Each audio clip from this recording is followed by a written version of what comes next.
आप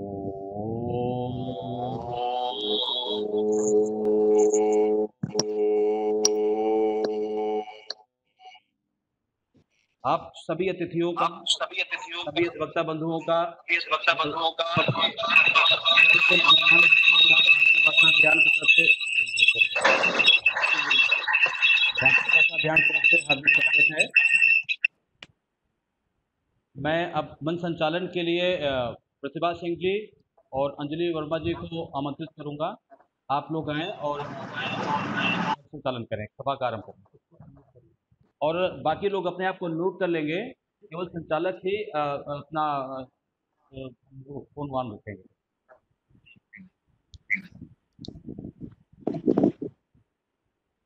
प्रतिभा जी को सलाम।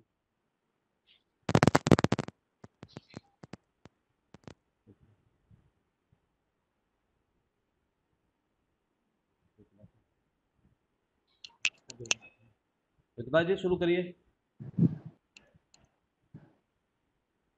प्रतिभा सिंह जी, आप शुरू करिए। माननीय अतिथियों को का परिचय देकर उनको बुलाइए।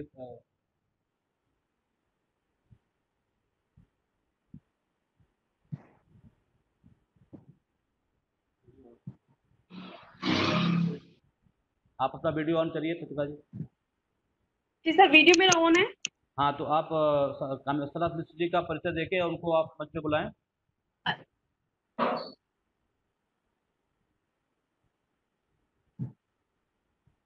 सर पहले ठाकुर जी का। नहीं, कामेश्वरनाथ मिश्र जी का आपके पास लिस्ट होगी, देखिए।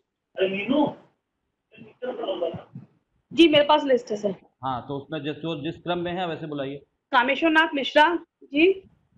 जी कामेश्वरनाथ मिश्रा जी हमारे प्रदेश के संयोजक तथा भारतीय भाषा अभियान की नींव।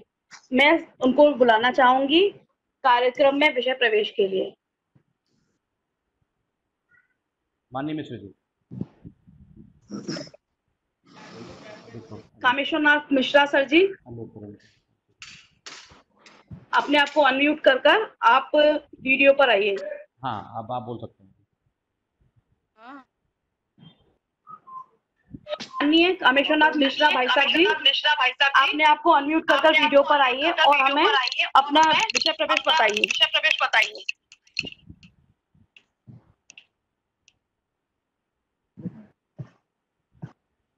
जी, हेलो राघवेंद्र जी, जी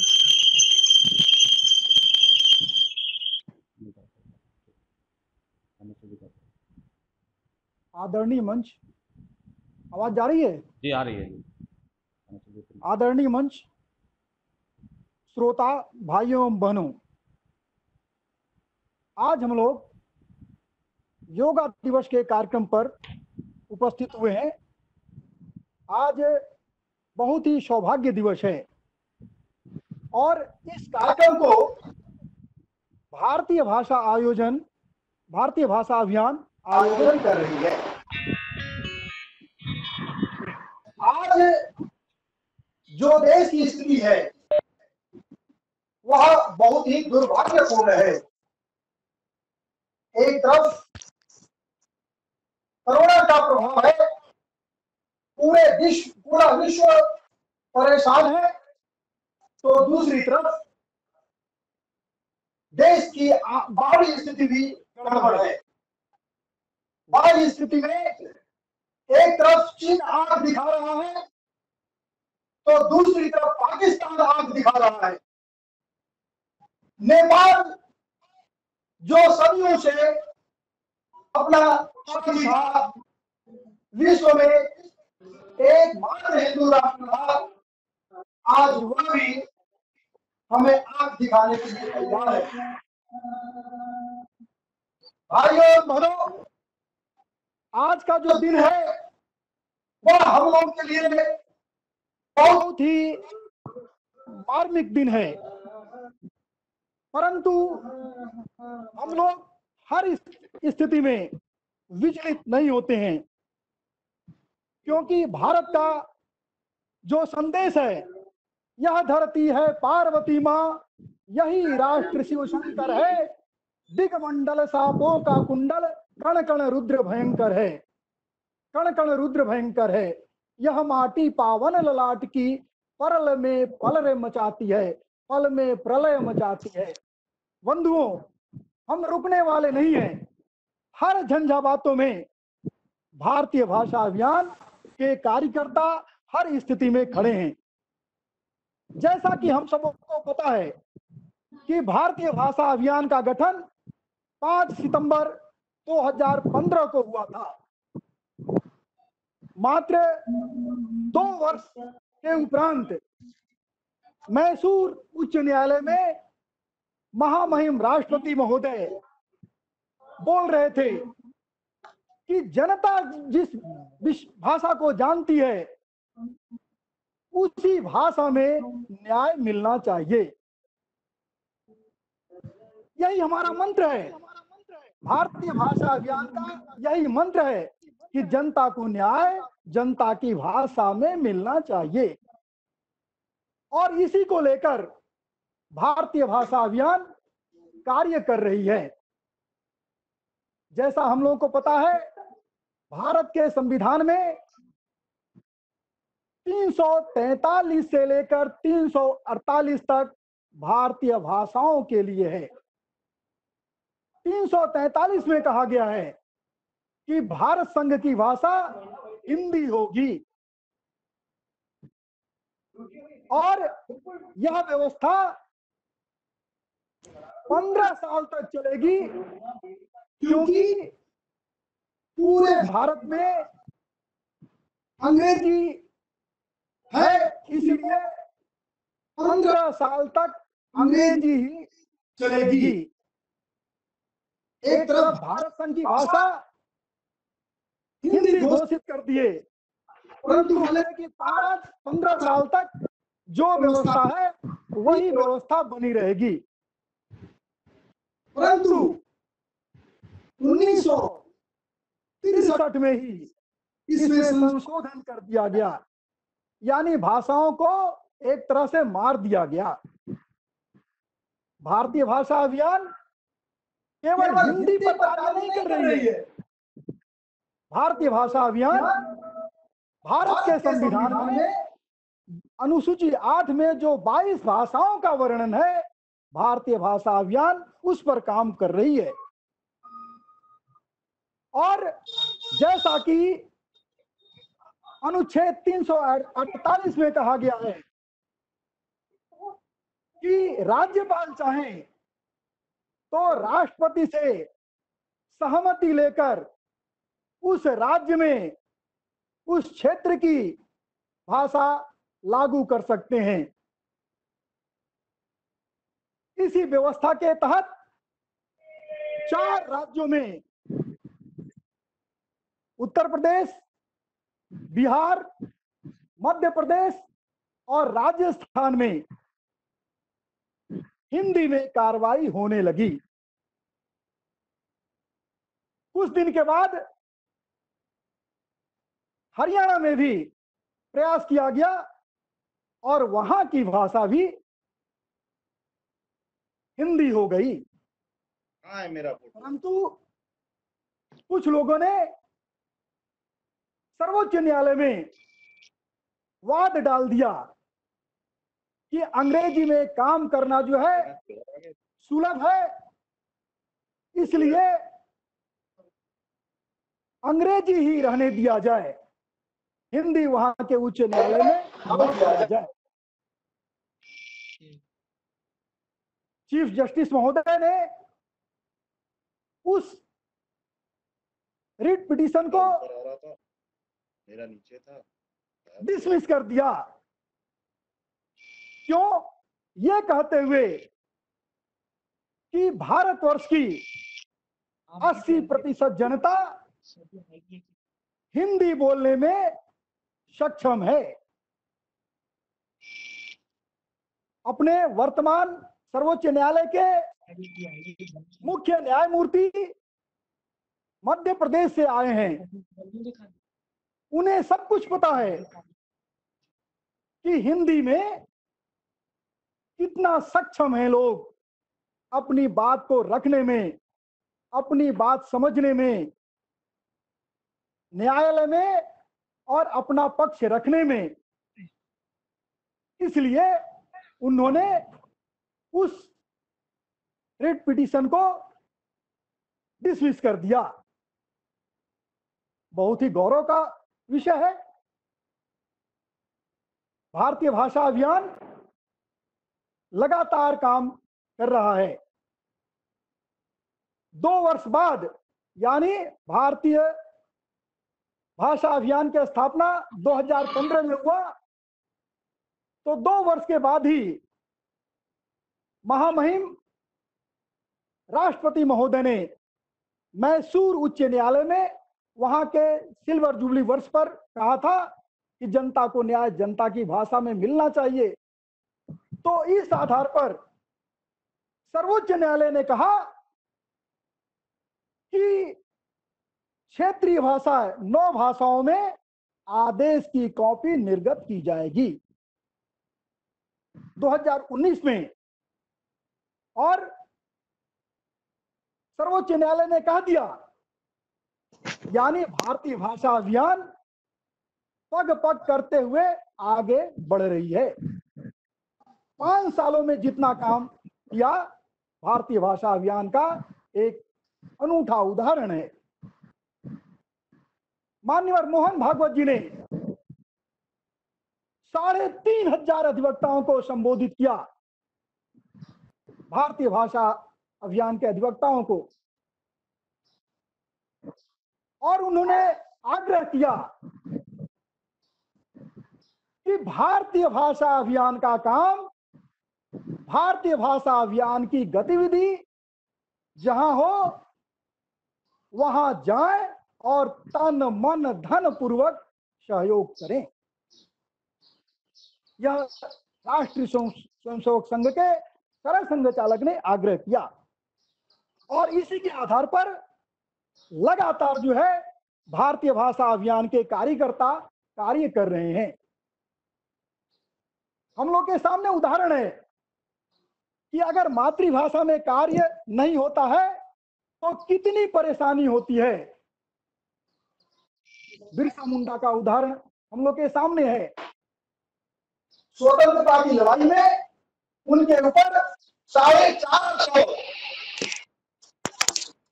मुकदमे कर दिए गए थे। उस 450 मुकदमे की स्थिति ऐसी थी कि जब तारीख आता था और आदेश सुनाया जाता था, वो विषय पर समझ नहीं पाते थे। न्यायालय से उन्होंने आवेदन किया। न्यायालय से आवेदन करने के बाद उन्हें एक अनुवादक मिला, परंतु वो अनुवादक जो है जब अपना अनुवाद करता था तब तक दूसरा मुकदमा चला आता था। अगर वही मुकदमा मातृभाषा में होता तो अपना पक्ष भगवान बिरसा मुंडा आसानी से रख सकते थे, लेकिन उन्हें काफी दिक्कत होती थी। इसलिए मातृभाषा में ही कार्य होना चाहिए, क्योंकि मां के पेट में जब बच्चा रहता है तो मातृभाषा में बात करता है। जब इस पृथ्वी पर आता है तो वह मातृभाषा ही देखता है।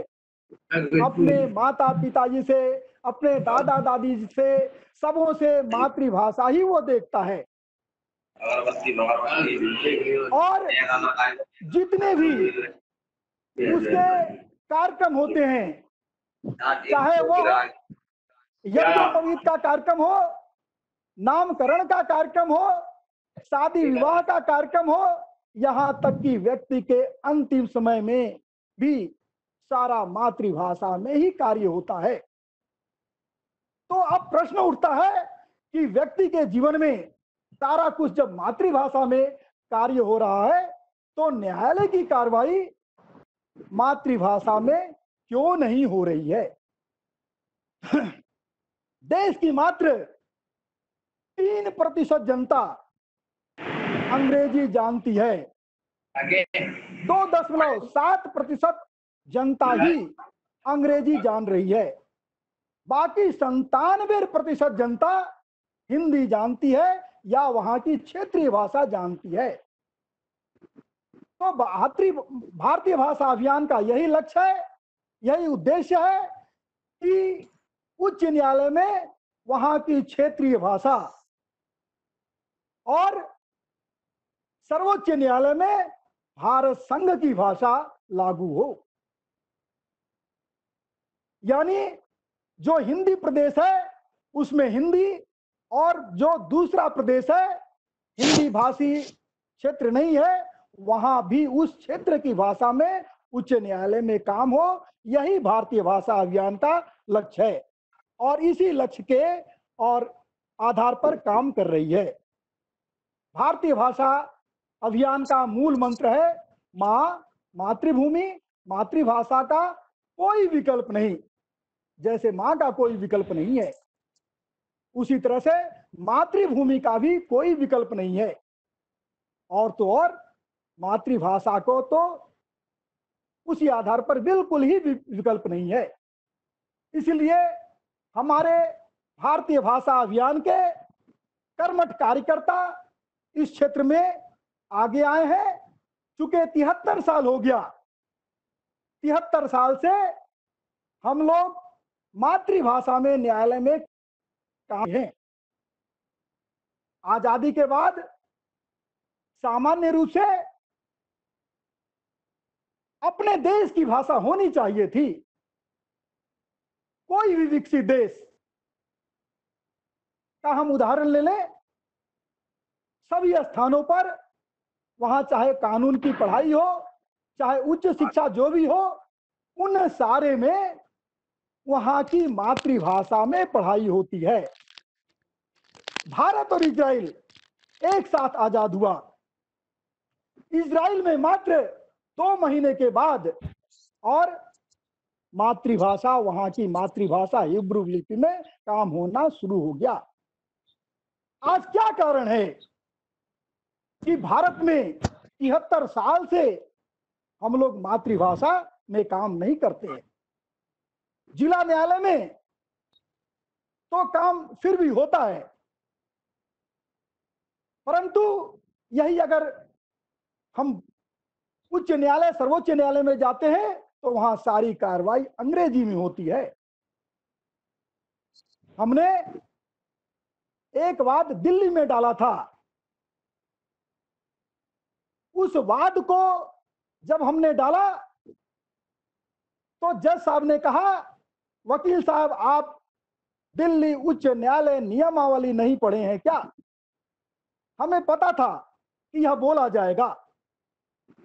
बंधुओं, आप सबों को जानकारी है कि दिल्ली उच्च न्यायालय के नियमावली में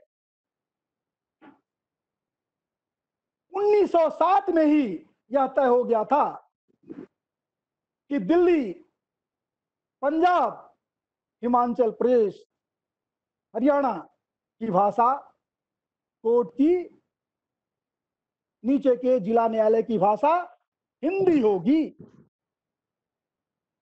यह तय हो गया था 1907 में ही, लेकिन लोगों को पता नहीं है, क्योंकि 3% वाले केवल अपनी दुकान चलाना चाहते हैं, बाकी 97% लोगों की चिंता नहीं है। और इन्हीं 97% लोगों के लिए भारतीय भाषा अभियान कृत संकल्प है। भारतीय भाषा अभियान के सिपाही कृत संकल्प हैं। किसी महापुरुष ने कहा है, याची डेही याची डोला, यानी ये महाराष्ट्र की भाषा है कि इसी शरीर से, इसी जन्म में हम कार्य देखना चाहते हैं, हम मातृभाषा में कार्रवाई देखना चाहते हैं। तो बंधुओं, आज के इस पावन अवसर पर और भी बहुत सारे उनका हम लोग विचार सुनेंगे। आज के लिए इतना ही प्रयास है। धन्यवाद। बहुत बहुत धन्यवाद। हाँ, हमारे उपलक्ष्य में आज राष्ट्रीय अंतर्राष्ट्रीय योग दिवस के पावन अवसर पर अतिथि सबका हित है। मैं अपना उद्बोधन अंतर्राष्ट्रीय योग दिवस पर ये कोरोना जितना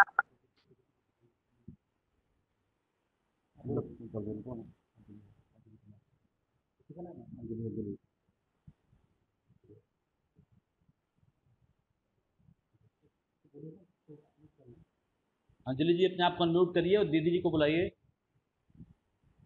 दीदी को बुलाइए। दीदी लोग अपने आप को अनम्यूट रखेंगे जी। कोई जयराम कर रहा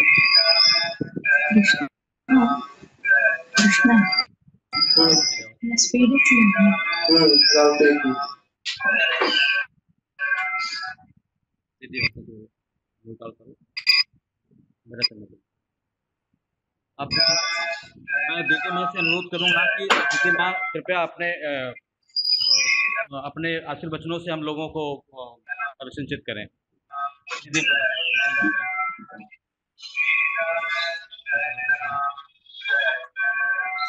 कोई आवाज कोई गाना चाह रहे हैं, चल रहा है।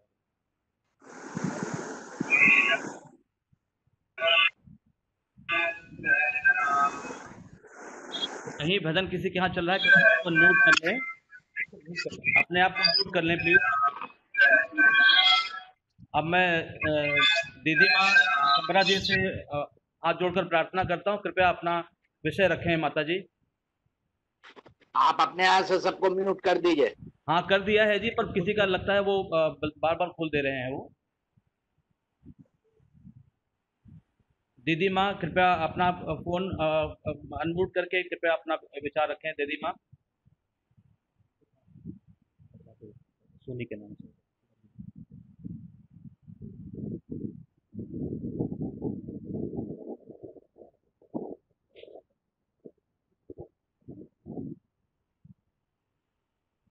सोनी जी कृपया दीदी माँ का वक्तव्य कराएं।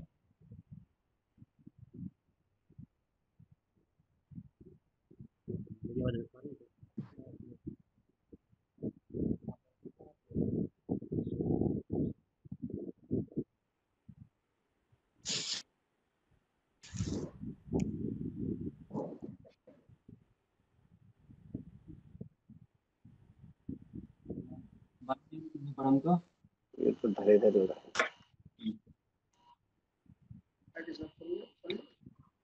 कपड़ा तो कोई कपड़ा ला ले।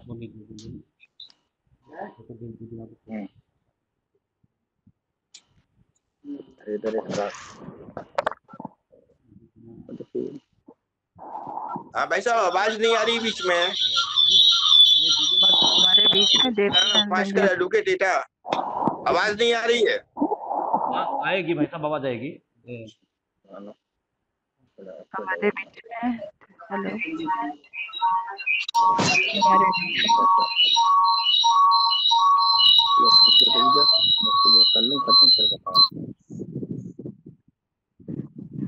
सत्यजीत कुमार सिंह को सुन नहीं पा रहे भाई साहब, आवाज नहीं आ रही। डेटा से नाना भास्कर एडवोकेट जी भी आ चुका है। प्रीति देखो ना, आओ ना, देखो हमारे बीच में दीदी को बोलना है, दीदी को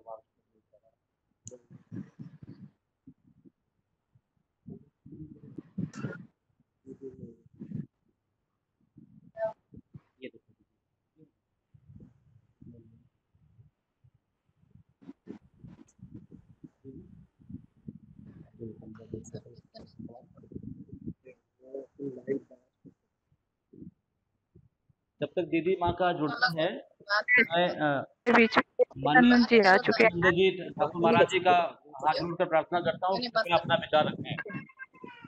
राधे राधे। देवकी नंदन जी मनु आवाज नहीं आ रही है, मेरा म्यूट है क्या? किसी की आ रही है? हाँ महाराज जी, आपकी आवाज़ आ रही है। देवकीनंदन जी महाराज जी, आपका स्वागत है। कृपया अपना विचार रखें महाराज। बहुत बहुत सुंदर आप सभी का साधुवाद। मैं आप सभी को नमन करता हूँ। जितने भी वक्ता महोदय यहाँ पर विराजमान है, जितने भी वक्ता महोदय यहाँ विराजमान है, उन सभी को मेरा प्रणाम है, राधे राधे है। आप सभी को एक साथ देखकर बहुत अच्छा लग रहा है। और जिस स्थिति को लेकर हमारी चर्चा हो रही है, कृषि विकास पारिषद जी ने मुझे बताया और मुझे अच्छा लगा कि समाज सेवा के लिए, देश हित के लिए जितनी चर्चाएं भी चाहिए उतना ही अच्छा है। हम लोग जितने बड़े लेवल पे इन चर्चाओं को करेंगे, क्योंकि हमारे लिए देश सर्वोपरि है। और देश में जिस तरीके की कंडीशन आजकल है वो बहुत ही बहुत इस समय सुटेबल है, पर कोरोना के चलते हुए डिफिकल्ट कंडीशन है आजकल की मुश्किल है। अभी हम और आप देख रहे हैं, सुन रहा था, आवाज पूरी नहीं आ रही, इसके वजह से कई शब्द नहीं समझ पाया कि हमारे 2-3 शब्द फिर भी मैं समझा कि इंग्लिश समझने वाले मात्र हमारे देश में 3% लोग। इसके बावजूद भी हमारे देश में एक माहौल बनाया गया, एक ऐसा व्यवस्था बना दी गई कि जो इंग्लिश बोलने वाला है वो हुआ है, वो बहुत बड़ा है, वो पहुंचा हुआ है। ऐसा लगता है जैसे अगर वो अंग्रेजी बोल रहा है तो मतलब उसने पूरी दुनिया जीत रखी है। और जो हिंदी बोल रहा है, जो संस्कृत बोल रहा है, उस संस्कृत बोलने वाले को ऐसा लगता है जैसे कि हिंदी बोलने वाले को जैसे कि तुम्हें पागल है, इससे तो कुछ आता ही नहीं। ये अभी भी 21वीं सदी की बात कर रहा है। 21वीं सदी में रह के भी ये मनुवादी यार पता नहीं क्या क्या समझा जाता है। मैं साधुवाद देना चाहूंगा हमारे संघ के सभी लोगों को, हमारे संघ प्रमुख श्री मोहन भागवत जी को, जिन्होंने इस तरीके से, चाहे हमारे संघ ने किस जहां तक कोई नहीं पहुंच पाता है, उन गाँवों में भी जाकर उन्होंने जो बच्चों को विद्या भारती के माध्यम से जो एजुकेशन दी है, वहाँ हिंदी को सर्वोपरि रखा है। वहाँ सबसे ज्यादा इस महत्व को रखा है कि हमारे बच्चे हमारी भाषा को समझे। देखिए, जिस देश में अपनी मातृभाषा का आदर नहीं होता तो उन लोगों का भी आदर कैसे हो सकता है। आज हम जिस चीन की वजह से परेशान हो रहे हैं, चीन ने पूरी दुनिया को घबरा दिया, परेशान कर दिया, उन्हें एक तरीके से हिला के रख दिया। हमारा भी देश उससे अछूता नहीं है। ऊपर से चीन ने अभी अभी जो आक्रमण किया वो भी हम लोग सब जानते हैं। लेकिन उस चीन की एक अच्छी बात है, उसने अपनी भाषा को कभी नहीं छोड़ा। वो चीन अपनी भाषा में ही बात करता है। लंदन चले जाइए, वो अपनी अंग्रेजी में ही बात करेंगे। अमेरिका चले जाइए, वो लोग अपनी ही बात चर्चा करेंगे। हमारे देश में जिस तरीके से 3% लोगों ने अपने आप को महान साबित करने के लिए, अपने आप को श्रेष्ठ साबित करने के लिए जिस तरीके से अंग्रेजी को बोलते हैं, हम लोगों को भी मजबूरन अंग्रेजी शब्द इस्तेमाल करने पड़ते हैं, क्योंकि हमको लगता है आज हमारा यूथ उस तरफ जा रहा है। अगर हम अंग्रेजी के शब्द इस्तेमाल नहीं करेंगे तो वो यूथ समझेगा कि हम पुराने लोगों का ही है, पुराने लोग ही इसको करेंगे। तो मजबूरन हमें भी वो अंग्रेजी के 2-4 शब्द इस्तेमाल करके हमें बोलना पड़ता है, जिससे कि वो यूथ भी समझे कि हमारा धर्म पुरातन है, हमारी संस्कृति पुरातन है। हमारे यहाँ संस्कृत जैसी भाषा पूरे विश्व में कहीं नहीं, पूरे विश्व में संस्कृत जैसी कहीं भाषा नहीं है। देखिए, हमारी भाषा में कितने प्यार से कहा जाता है, सर्वे भवन्तु सुखिनः सर्वे सन्तु निरामया। हमारे यहाँ कहते हैं वसुधैव कुटुम्बकम।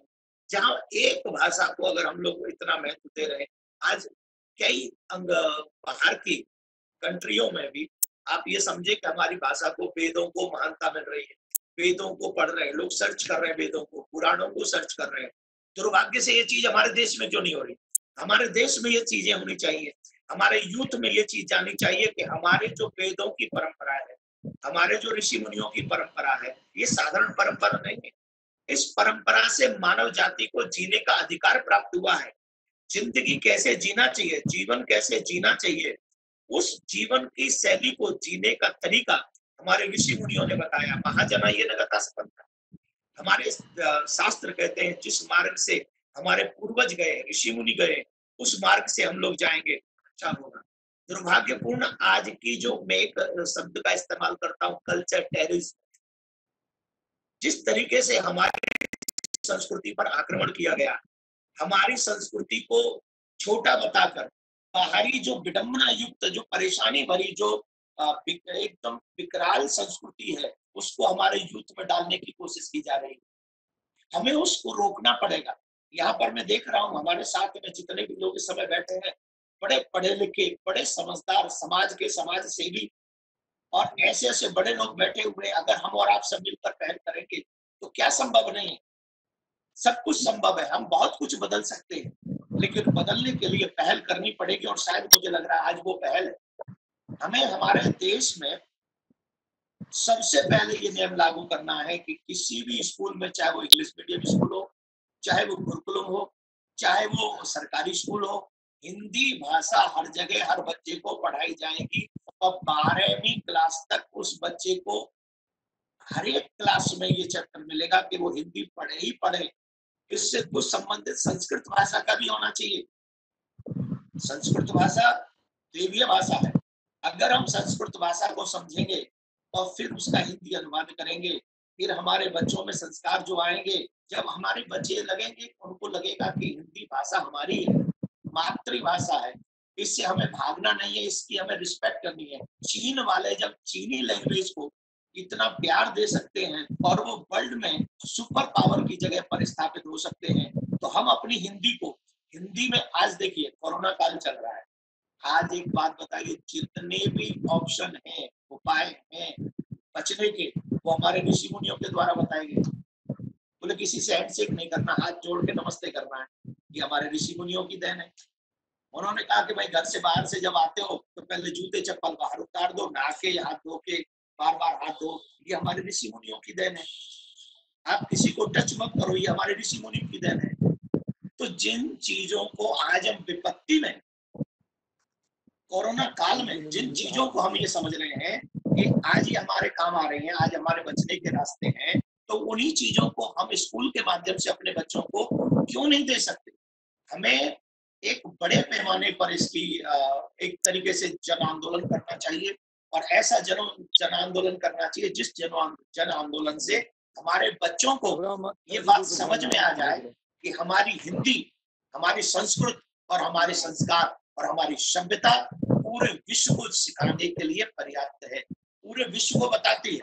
तो ये जो सारी चीजें हैं हमारे देश के चलते हुए, हमारी संस्कृति को, आज कोरोना काल में हमारी संस्कृति पूरे विश्व को बचाने के लिए आगे आई। आप समझेंगे कि ये कोरोना काल चल रहा है, इस कोरोना काल में सिर्फ ऋषि मुनियों के द्वारा जो संस्कृति चलाई गई थी, वो संस्कृति हमें बचाने में, पूरे विश्व को बचाने में काम आ रही है।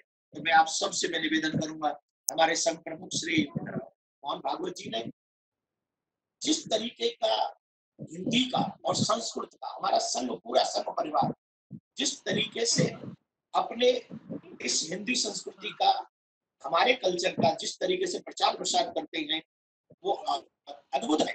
मैं उनका आदर हमेशा दिल से एक साधु की तरह करता हूँ, मोहन भागवत जी का इसलिए करता हूँ क्योंकि उन्होंने साधु का जीवन जी, हमारे आचार्य, हमारे आदरणीय प्रधानमंत्री मोदी जी,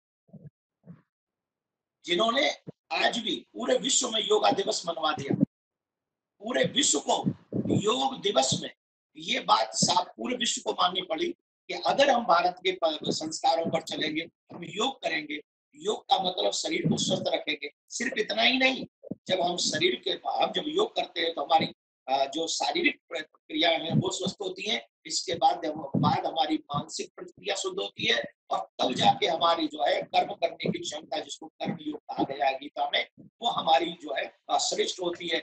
जब हमारा कर्म श्रेष्ठ होता है तो निश्चित तौर पर हमारा देश विकास करेगा, निश्चित तौर पर हमारा देश आगे बढ़ेगा। इस चीज की आवश्यकता है कि हम अपने बच्चों को अपनी संस्कृति को बताएं, योग करवाएं और कोरोना से बचाने के लिए योग के साथ साथ कर्म योग करना भी परम आवश्यक है। यही मैं आप सबसे कहना चाहता हूँ। आप सबने मुझे ये मौका दिया, सभी अनुबंधा महोदय, सभी हमारे जी और जितने भी दीदी माँ से जुड़ने वाली है, तो मैं दीदी माँ को भी प्रणाम करता हूँ। अभी मुझे वो मेरे पटल पर दिखाई नहीं पड़ रही है, इसके बावजूद भी मैं उनका आदर करते हुए प्रणाम करता हूँ और आप सबके लिए शुभकामना करता हूँ कि कोरोना काल में आप सब लोग आपके परिवार के साथ सुरक्षित रहें। गोविंद कृपा करें। राधे राधे। बहुत बहुत धन्यवाद गुरुजी नाम के लिए। हमारे बीच में उपस्थित हो गई हैं दीदी माँ जी। मेरा उनसे आग्रह है कि ना दीदी माँ जी अपने आशीष वचन से हमारे कार्यक्रम को करें। अपना उद्बोधन है दीदी माँ जी। अंजलि जी अंजलि जी, थोड़ा समय इसमें खत्म हो रहा है, तो हमें दोबारा से लॉगिन करना पड़ेगा। शायद 2-3 मिनट बाद दोबारा हम लोग को लॉगिन करना पड़ेगा। तो इसका जरा सा ध्यान रखना है, सबको एक बार जरा मैसेज दे दीजिए। जी हाँ, उनका जो टाइम है वो दीदी माँ जी से मेरा आग्रह है कि दीदी माँ जी आए और अपना हमें उद्बोधन दें, अपने आशीष वचन। दोबारा अनलॉक करा लो जाएगा। दीदी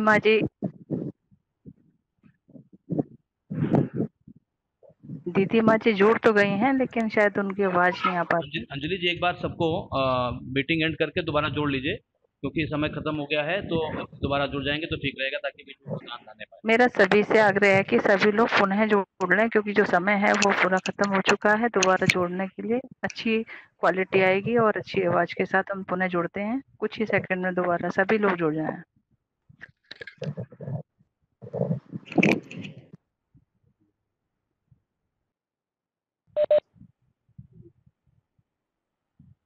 सभी जुड़ रहे हैं, कुछ ही क्षणों का अवरोध है, अभी दुरुस्त हो जाएगा।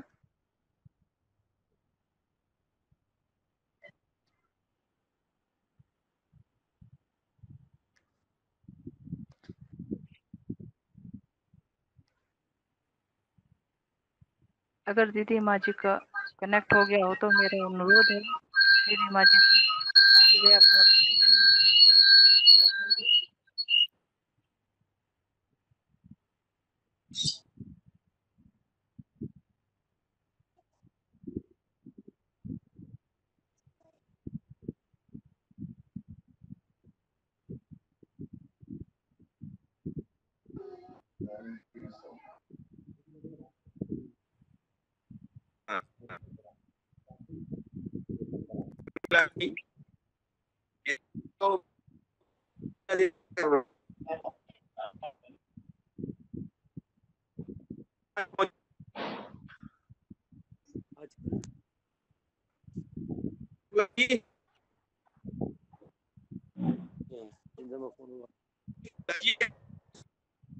आवाज में कुछ दिक्कत आ रही है शायद।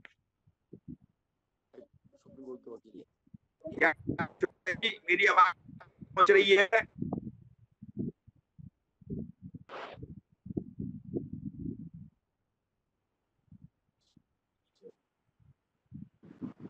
क्या मेरी आवाज पहुंच रही है? अंजलि जी नमस्कार। नमस्कार। हमारे बीच में डॉक्टर बाल मुकुंद शास्त्री जी भी आ चुके हैं। मैं उनका स्वागत करती हूँ, अभिनंदन करती हूँ कि आपने अपना बहुमूल्य समय दिया हमारे कार्यक्रम के लिए। मेरी आवाज आ रही है सबको? मेरी आवाज आ रही है? आ रही है जी, आ रही है। आ रही आवाज आ रही। जब तक हमारी दीदी माँ नहीं जुड़ पा रही हैं, मैं अनुरोध करूंगी डॉक्टर बाल मुकुंद शास्त्री जी से कि वह अपना उद्बोधन दें, फिर कार्यक्रम को आगे बढ़ाया जाए। बहुत बहुत धन्यवाद एवं शुभकामनाएं आप लोगों को। 6वां विश्व योग दिवस, अंतर्राष्ट्रीय योग दिवस की पावन बेला में आप लोगों को बहुत बहुत बधाई, बहुत बहुत शुभकामनाएं। इतना अच्छा आयोजन करवाने के लिए आप सभी आयोजकों का बहुत बहुत धन्यवाद, बहुत बहुत शुभकामनाएं। आज का जो हम लोगों का विषय है वह कोविड-19 को लेकर है, परंतु साथ में कोविड-19 के साथ बहुत सारी चीजें देखने को हमें मिल रही हैं, जिसमें से एक है तनाव। तनाव एक ऐसी परिस्थिति है कि आज के इस समय में, कोविड-19 के समय में जब सभी लोग घर पर परिवार के साथ एक साथ रह रहे हैं, उस समय क्योंकि आदत ना होने की वजह से, लंबे समय तक आदत ना होने की वजह से एक साथ घर परिवार में मिलने से बहुत सारी बातें निकल के आ रही हैं, बहुत सारे केसेस देखने को मिल रहे हैं। एक सर्वे में देखा गया कि भाई ज्यादातर सब तनाव का की ही स्थिति की वजह से है। तो तनाव जो है आज के समय में एक बहुत इसका आप दुष्परिणाम समझ सकते हैं, और उससे हम लोग किस प्रकार से बचें, एवं अगर तनाव होता है तो उससे किस किस प्रकार के रोग आपको उत्पन्न हो सकते हैं, कैसी कैसी परेशानियां आपको उत्पन्न हो सकती है, वह मैं आप लोगों के समक्ष बताऊंगा। मैं डॉक्टर बाल मुकुंद शास्त्री, मैं अपना थोड़ा सा परिचय दे देता हूँ। अंतर्राष्ट्रीय योग गुरु, भारत सरकार एवं अमेरिका द्वारा सर्टिफाइड, साथ ही अपना आश्रम है वृंदावन के अंदर, और भारतवर्ष में अलग अलग स्थानों पर, 6 स्थानों पर अपना योग आश्रम है, और योग के माध्यम से हम लोग जन जन तक यह सब चीजें पहुंचाते हैं। तो जैसा कि तनाव जो है एक ऐसी स्थिति है जो किसी भी वक्त आ सकती है। हम लोग स्ट्रेस के रूप में हम लोग जानते हैं इसको। तो स्ट्रेस अगर हम लोग मेडिकल साइंस के हिसाब से जाने, वैज्ञानिक रूप से जाने, तो जो तनाव है 2 प्रकार के बताए गए हैं, एक अच्छे तनाव और एक बुरे तनाव। अच्छे तनाव में जो खुशी वगैरह होती है आपकी, जिसमें आपको प्रसन्नता का आभास होता है, जिसमें आपको एक्साइटमेंट होता है, जिसमें आपको ज्यादा से ज्यादा जो है अच्छा करने का मन करता है, वह भी एक तनाव की ही स्थिति है। और दूसरा तनाव की जो स्थिति है वह यह है कि आप जो बुरा तनाव है, जिसमें आपको डिप्रेस कर देता है, बहुत ज्यादा शांत कर देता है, बहुत ज्यादा परेशान कर देता है, बहुत ज्यादा परेशानियों में डाल देता है, और सर में दर्द, शरीर में दर्द, अनंत प्रकार के जिससे हमें लक्षण देखने को मिलते हैं और बुरे परिणाम देखने को मिलते हैं। तो अच्छा जो तनाव है वो तो हमेशा से अच्छा है, परंतु बुरा जो तनाव है उसके कारण हमारे शरीर में बहुत सारी चीजें होती हैं। जब बुरा तनाव हमारे शरीर में प्रवेश करता है किसी भी कारण की वजह से, तो वह क्या करता है कि एक कॉर्टिजोल एवं एड्रेनालाइन नामक 2 हार्मोन थैलेमस से एवं पिट्यूटरी से सिक्रीट करता है, मतलब कि बाहर निकालता है, सिक्रीट करता है। और इस हार्मोन के सिक्रीशन से होता यह है कि एड्रेनालाइन आपके हार्ट बीट को, आपके जो हृदय है उसकी गति को बढ़ा देता है, और कोरोनरी आर्टरी डिसीज, जो हृदय के रोग हैं, उनका होना स्वाभाविक हो जाता है। तो आप देखेंगे जो व्यक्ति ज्यादा तनाव ले रहे हैं वह व्यक्ति कुछ समय बाद हृदय के रोग से ग्रसित हो जाते हैं। एवं साथ ही देखा जाता है कि अगर ये कोर्टिसोल नामक जो हार्मोन है वो सिक्रीशन होने लग जाता है, तो होता यह है कि हमारे शरीर में ज्यादा एनर्जी की डिमांड बढ़ जाती है, और ज्यादा ग्लूकोज का प्रोडक्शन होने लग जाता है, ज्यादा जो है एनर्जी यूज होने लग जाता है, ज्यादा हमारे बीच में हमारे शरीर में जनरेट होने लग जाती है। और देखा यह जाता है जितनी हमें एनर्जी की आवश्यकता नहीं है उससे ज्यादा हमारे शरीर में एनर्जी होती है, जिसके कारण होता यह है कि हमें डायबिटीज जैसी समस्याएं होती हैं। अब मेरा जो विषय था तनाव एवं तनाव से होने वाले मनोदेहिक रोगों का यौगिक उपचार, तो यह था मनोदेहिक रोग जो तनाव के कारण आपके शरीर में उत्पन्न हुआ। मैं 2 प्रकार के नाम, अभी 2 ही नाम लिए मैंने, ऐसे अनंत नाम हैं, ऐसे अनंत बीमारियां हैं जो मात्र तनाव के कारण होते हैं। मसल स्टिफनेस, और आपके जो रीढ़ की हड्डियां हैं वो आप देखेंगे कि सियाटिका जैसी समस्याएं होने लग गई, तो हड्डियां जो है आपस में संकुचित होने लग जाती हैं, करीब आने लग जाती हैं अगर हम लोग बहुत ज्यादा तनाव ले रहे हैं। तो ये सब बीमारियां हैं, मनोदेहिक रोग हैं, और इनका किस प्रकार से यौगिक उपचार किया जाए। आप देखेंगे कि अगर हम लोग यौगिक उपचार की बात करें तो एलोपैथी इत्यादि में देखा जाता है कि आप गए डॉक्टर के पास, डॉक्टर ने आपसे पूछा कि आपको क्या क्या सिम्टम्स है, आपको क्या क्या लक्षण है, और उस लक्षण के हिसाब से अगर आपको सर में दर्द है, आपको बुखार है, तो पैरासीटामोल दे दिया। ऐसी जो जो आपके लक्षण दिख रहे हैं उन लक्षणों का आपको मेडिसिन लिख करके दे दिया, दवाई लिख करके दे दिया, और आपने उसको लिया, आपने उसको सप्रेस कर दिया, आपने उस रोग को दबा दिया, कुछ समय के लिए दबा दिया, परंतु उस दबे हुए रोग, वह दबा हुआ रोग कुछ समय बाद, कुछ वर्षों बाद किसी गहरे बीमारी को लेकर के हमारे सामने पुनः आती है। तो इन सब को जड़ से खत्म करने के लिए हम लोग योग एवं प्राणायाम एवं प्राकृतिक चिकित्सा का सहायता ले सकते हैं। अब योग में हम किस प्रकार से मनोदैहिक रोग एवं तनाव इत्यादि से बच सकते हैं, तो आइए हम लोग चर्चा करते हैं। उनका 1 मिनट बालमुकुंद जी, थोड़ा सा समय पूरा हो रहा है और दीदी माँ जी जुड़ चुकी हैं। अभी थोड़ा विराम आपको देती हूँ, कष्ट के लिए क्षमा चाहती हूँ। दीदी माँ जी जुड़ गई हैं, उनसे हाँ थोड़ा सा हम आशीष वचन लेंगे क्योंकि उनका पास समय बहुत कम है। प्लीज दीदी माँ जी आए। जी बालमुकुंद जी क्षमा प्रार्थी हूँ थोड़ा सा अवरोध के लिए।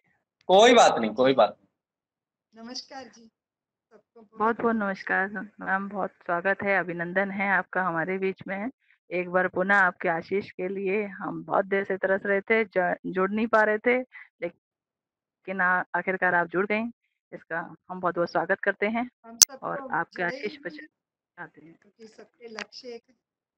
मुझे बहुत सुखद एहसास हो रहा है, इतने लंबे वर्षों से अधिवक्ता परिषद, शिक्षा संस्कृति उत्थान न्यास और भारतीय भाषा अभियान का ये जो प्रयास है, और मैं समझती हूँ कि साधना ना व्यर्थ कभी जाती, चलकर ही थोड़ा आवाज धीमी आ रही है,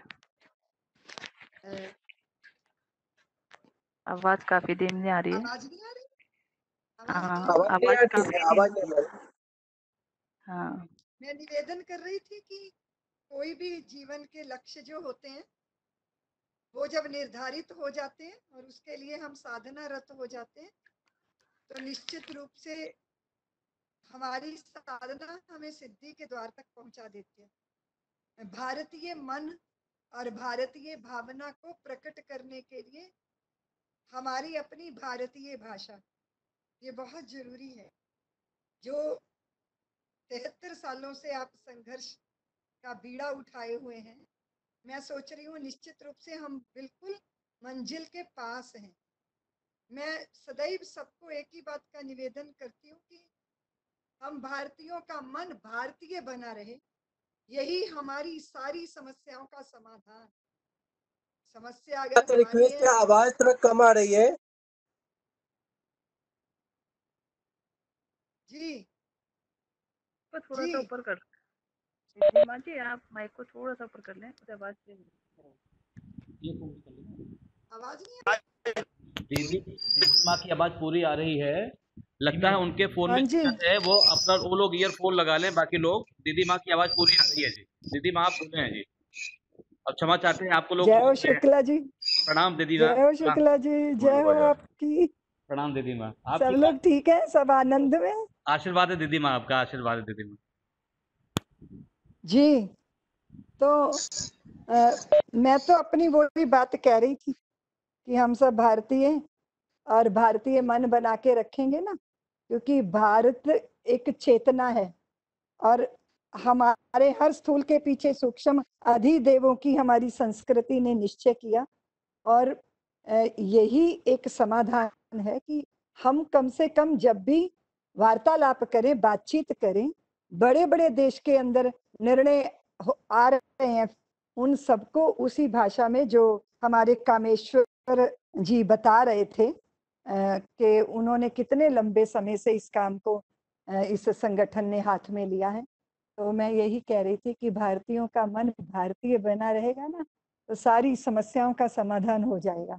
अभी आप देखिए, कोरोना के इस महामारी में सारा विश्व जिस तरह त्रसित है, और हम भारतवासी भी उस पीड़ा को झेल रहे हैं, लेकिन हमारे पास मंत्र हैं। हमारे ऋषियों ने हमको मंत्र दिया, तेन त्यक्तेन भुंजितामागृधा कस्य सिद्धनम, त्याग पूर्वक भोगने से ही सुख मिलेगा, और ललचाई लौलुप लिप्साएं की तरफ झांकना ये हमारे लिए निंदनीय कहा गया हमारे शास्त्रों ने। तो जब जब भारत अपनी धुरी से हटा, दूसरे को परमुखापेक्षी होना, दूसरे की किसी भी व्यवस्था को श्रेष्ठ मान के उसका अंधा अनुकरण करना, उसका हमने हमेशा दंड पाया है। इसलिए भारत एक चैतन्य सत्ता है और भारत माँ चाहती है कि उसकी संतानें मातृत्व भाव से भरी रहें। ये जो मातृत्व भाव है ये बहुत अद्भुत भाव होता है। जब माँ भारती हमारी माँ है, उसके बाद फिर गंगा, गायत्री, यमुना, नदियां, हमारी संस्कृति, फिर उस भावना के साथ जब हम स्त्री को देखते हैं, उसके प्रति जो हमारी शुद्धता की भावनाएं जागृत होती हैं, उससे सारी समस्याओं का समाधान होता है। इसलिए जब हम भारतीय होते हैं, हमारा मन भारतीय होता है। शरीर से भारतीय हो जाना एक अलग बात है कि हमारा जन्म भारत में हो गया, लेकिन हमारा मन तो भारतीय नहीं बन पाया ना। और जब मन भारतीय बन जाता है तो हमारा सोचने का, देखने का, जीने का तरीका बदल जाता है। हमें समझ में आने लग जाता है कि जिंदा रहना अलग बात है और जीना अलग बात है। और जीना जिसे कहते हैं भारतीय मनीषा, वो हमें सिखाती है। हमारी संतानों को तो ये भी नहीं पता चलना जिस तरह की भाषा का वातावरण बना हुआ है। हमारी संतानों को अपनी भारतीय भाषा का ज्ञान नहीं है। उनको कोई बड़ा लंबा चौड़ा संख्या बता दो गणित की, तो उनको फिर अंग्रेजी में भी बताना पड़ता है। तो मैं कभी कभी सोचती हूँ कि सब लोग अपनी संतानों को विरासत देके जाते हैं, संपत्तियां देके जाते हैं, लेकिन अगर अपनी संस्कृति की और अपने धर्म की ही हमने उनको संपदा नहीं सौंपी तो फिर कितनी बड़ी चूक हो जाएगी हमसे, क्योंकि वो खुलकर जीना ही नहीं जानेंगे। अभी कल ही कुछ बच्चे नृत्य करना सीख, अब नृत्य करने के सुनाई नहीं दे रहा क्या जो मैं कह रही हूँ? बहुत खूब अच्छा सुनाई देगा। आवाज आ रही है, बहुत बहुत अच्छा सुनाई आ रहा है। सुंदर सुनाई दे रहा है माता जी। तो मैं आपको आप सबको उपदेश की भूमिका में नहीं हूँ। मैं तो सिर्फ अपनी भावना व्यक्त कर रही हूँ कि इतना सुख का खजाना हमारी संस्कृति ने हमको दिया और उसे संभाल के रखना, अपनी भाषा को, अपने देश को, अपनी भोजन की कला को। देखिए हमारी इंद्रियां तो चाहेंगी ना सुख पाना, आंखें भी देखना चाहती हैं, कान भी सुनना चाहते हैं, जीभ भी चखना चाहती है। और जो हमारा मणि राम है वो भाग भाग के कभी आंखों के द्वार पर आता है, कभी जीभा के द्वार पर आता है, कभी नासिका के द्वार पर आता है, कभी कान के द्वार पे आके वो सुख पाना चाहता है। हर व्यक्ति का मणि राम सुखी होना चाहता है। और हमारी संस्कृति ने कहा कि सुख का एक ही रास्ता है कि आप देखो मत, आप दर्शन करो, आप सुनो मत, आप श्रवण करो, आप भोजन मत लो, आप प्रसाद पाओ, आप चलो मत, आप परिक्रमा करो, आपका स्नान अभिषेक हो जाना चाहिए। तो ये भाषा ही नहीं दी गई हमें, भाषा के पीछे भाव भी दिया गया। और उस भाव को जब हमने जिया तो फिर तीर्थ पे जब हम गए तो वो तो हुआ, एक साधारण हमारे जैसा व्यक्ति तीर्थ यात्रा करते हैं, लेकिन ऐसे कोई पहुंचे हुए महापुरुष जहाँ बैठ जाते हैं वो स्थान तीर्थ स्थान बन जाया करता है। इसलिए एक है अनुष्ठान करना और एक है अपने व्यक्तित्व को, अपने जीवन को अनुष्ठान बना देना। ये है हमारी संस्कृति, हमारी भाषा, हमारी विधा, हमारी विद्या और उसकी संपदा अपनी संतानों को, आने वाली पीढ़ियों को सौंपना, ये हमारी बहुत बड़ी जिम्मेदारी बनती है। बहुत बार लोग कहते हैं कि दीदी माँ सुख तो कहीं दूर दूर दिखाई नहीं देता। हमने कहा कि सुख का खजाना तो हम स्वयं है। सुख सामान में नहीं है, सुख स्वीकृति में है। किसी भी तरह की, अभी कोरोना जैसी महामारी आई, हम सब लोग घरों के अंदर कैद रहे और जिन्होंने हृदय से उसको स्वीकार किया उनको घर पे रुकना साधना बन गया। इतने दिनों तक आप प्रदर्शन करने से मुक्त हो गए, क्योंकि बहुत तो सज सज के दिखाना और अपनी वैभव का प्रदर्शन औरों को रिझाने के लिए करते हैं ना, तो उस सारे ड्रामे से मुक्ति मिल गई। आपको घर में रहने का अवसर मिला, अपने को समझने का अवसर मिला, समझदारों ने इसको साधना बना लिया। इसलिए ये हमारे संस्कार हैं। सच है, विपत्ति जब आती है कायर को ही दहलाती है। सूरमा नहीं विचलित होते, पल एक नहीं धीरज खोते, विघ्नों में राह बनाते हैं, कांटों को गले लगाते हैं। मुख से न कभी उफ कहते हैं, जो आ पड़ता वो सहते हैं। खम ठोक ठेलता है जब नर, पर्वत के जाते पांव उखड़। मानव जब जोर लगाता है तो पत्थर पानी बन जाता है। तो दृष्टि है कि आपको हर परिस्थिति में बने रहना है, संभले रहना है, टूटना नहीं है। हमारे यहाँ कहा जाता है कि पत्थर जो चोट खा के टूट गया कंकर बन गया, और पत्थर जो चोट को सह गया शंकर बन गया। इसलिए हर बुरी परिस्थिति, हर विपरीत परिस्थिति में टिके रहना और निखर जाना, यही तो भारतीयता है। और ये तब समझ में आता है जब भारत के धर्म शास्त्र और धर्म ग्रंथों का अध्ययन अध्यापन होता है। और वो भाषा, इसीलिए भाषा से अगर वंचित हो गए तो अपने संस्कारों और अपनी संस्कृति से वंचित हो जाएंगे। और इतनी बड़ी बेवकूफी, मूर्खता, मूढ़ता करना ये किसी भी सभ्य समाज के लिए उचित नहीं है। तो भारतीय भाषा अभियान को मैं साधुवाद देती हूँ, और अधिवक्ता परिषद को भी। आप सब लोग जो जुड़े हैं, आपके जो कर्म है वो सुकर्म है, और ये सदकर्म निश्चित रूप से सुफलित होंगे। और भारतीय मन, भारतीय भेष, भारतीय भाषा, भारतीय संस्कृति, भारतीय संस्कारों का सौंधापन, ये हमारे जीवन को जीवंतता देता है और हमको परोपकार की भावना देता है। अपने लिए नहीं, अपनों के लिए जीना कितना सुंदर, कितना सुखद होता है। तो आप सब लक्ष्य के प्रेमी हैं, आप सब राही हैं, इसलिए मैं आपकी देह निष्ठा को प्रणाम करती हूँ और निवेदन करती हूँ ईश्वर से कि हम सबकी देह निष्ठा बनी रहे। उसके प्रति हमें जो त्याग करना है, जो तप करना है, जो प्रतीक्षा करनी है, जो झेलना है, जो आग में से गुजरना है, उस सबकी सामर्थ्य हमारे पास आए। ये जरूरी है, ये जरूरी है। लक्ष्यों की प्राप्ति के लिए अपना तप प्रबल रखना जरूरी है। इसलिए जो लक्ष्य के साधक होते हैं उनको भोजन पचाने की ही विधा नहीं आनी चाहिए, उनको भूख को पचाने की विधा भी आनी चाहिए। और भूख बहुत तरह की होती है, खाली रोटी की ही भूख नहीं होती। ये जो लालसाएं हैं, ये जो लिप्साएं हैं, ये जो ऐशनाएं हैं, ये जो महत्वाकांक्षाएं हैं, ये भी तो हमारे मन की भूख है।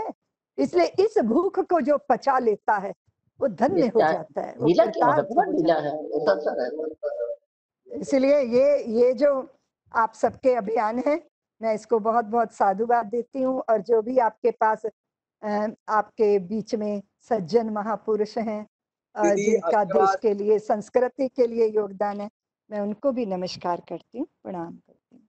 दीदी प्रणाम। सत्यजीत कुमार सिंह। नमस्कार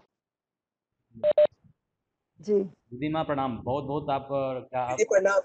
मार्गदर्शन मिला। हम नमस्कार जी, शुक्ला जी। कृतज्ञ हैं और आपको जय हो आप। दोबारा भी आपसे अनुरोध करेंगे कि हमारे कार्यक्रमों में भी आपका आशीर्वाद मिले तो अच्छा रहेगा। जी बिल्कुल शुक्ला जी, जब आप बुलाएंगे। शुक्ला जी परिचय थोड़ा हो जाए दीदी के साथ। नाम दीदी माँ। शुक्ला जय हो, जय हो। जी परिचय करा दीजिए। सत्यजीत कुमार सिंह। दीदी दीदी माँ, आपका मैंने सुना, बहुत अच्छा लगता है मुझे सुनने में। आपका दर्शन हो गया तो सच में धन्य हो गया। बहुत अच्छा, बहुत अच्छा। प्रणाम। सच में बता रहा हूँ, मैं तो धन्य हो गया। सत्यजीत कुमार सिंह मैम। शास्त्री जी नमस्कार। नमस्कार। मैं चाहता हूँ कि आपका एक प्रोग्राम में लाइव कराऊं, लाइव। एक हमारा ग्रुप है 66,000 का, 65,000 लाखों लोग देखेंगे वो मेरे जी। तो मैं चाहता हूँ कि कैसे हो? लाइव ठीक है। हाँ जी, जैसा रहेगा तो करवा देंगे प्लीज। जब जैसी आप सबकी इच्छा, जैसा। ठीक है। नमस्कार दीदी माँ प्रणाम। नमस्कार, नमस्कार। दीदी माँ प्रणाम। दीदी माँ प्रणाम। जय हो जी, जय हो। सिन्हा जी कैसे हो? सिन्हा जी कैसे हो? प्रणाम। नमस्कार। बढ़िया बढ़िया बढ़िया।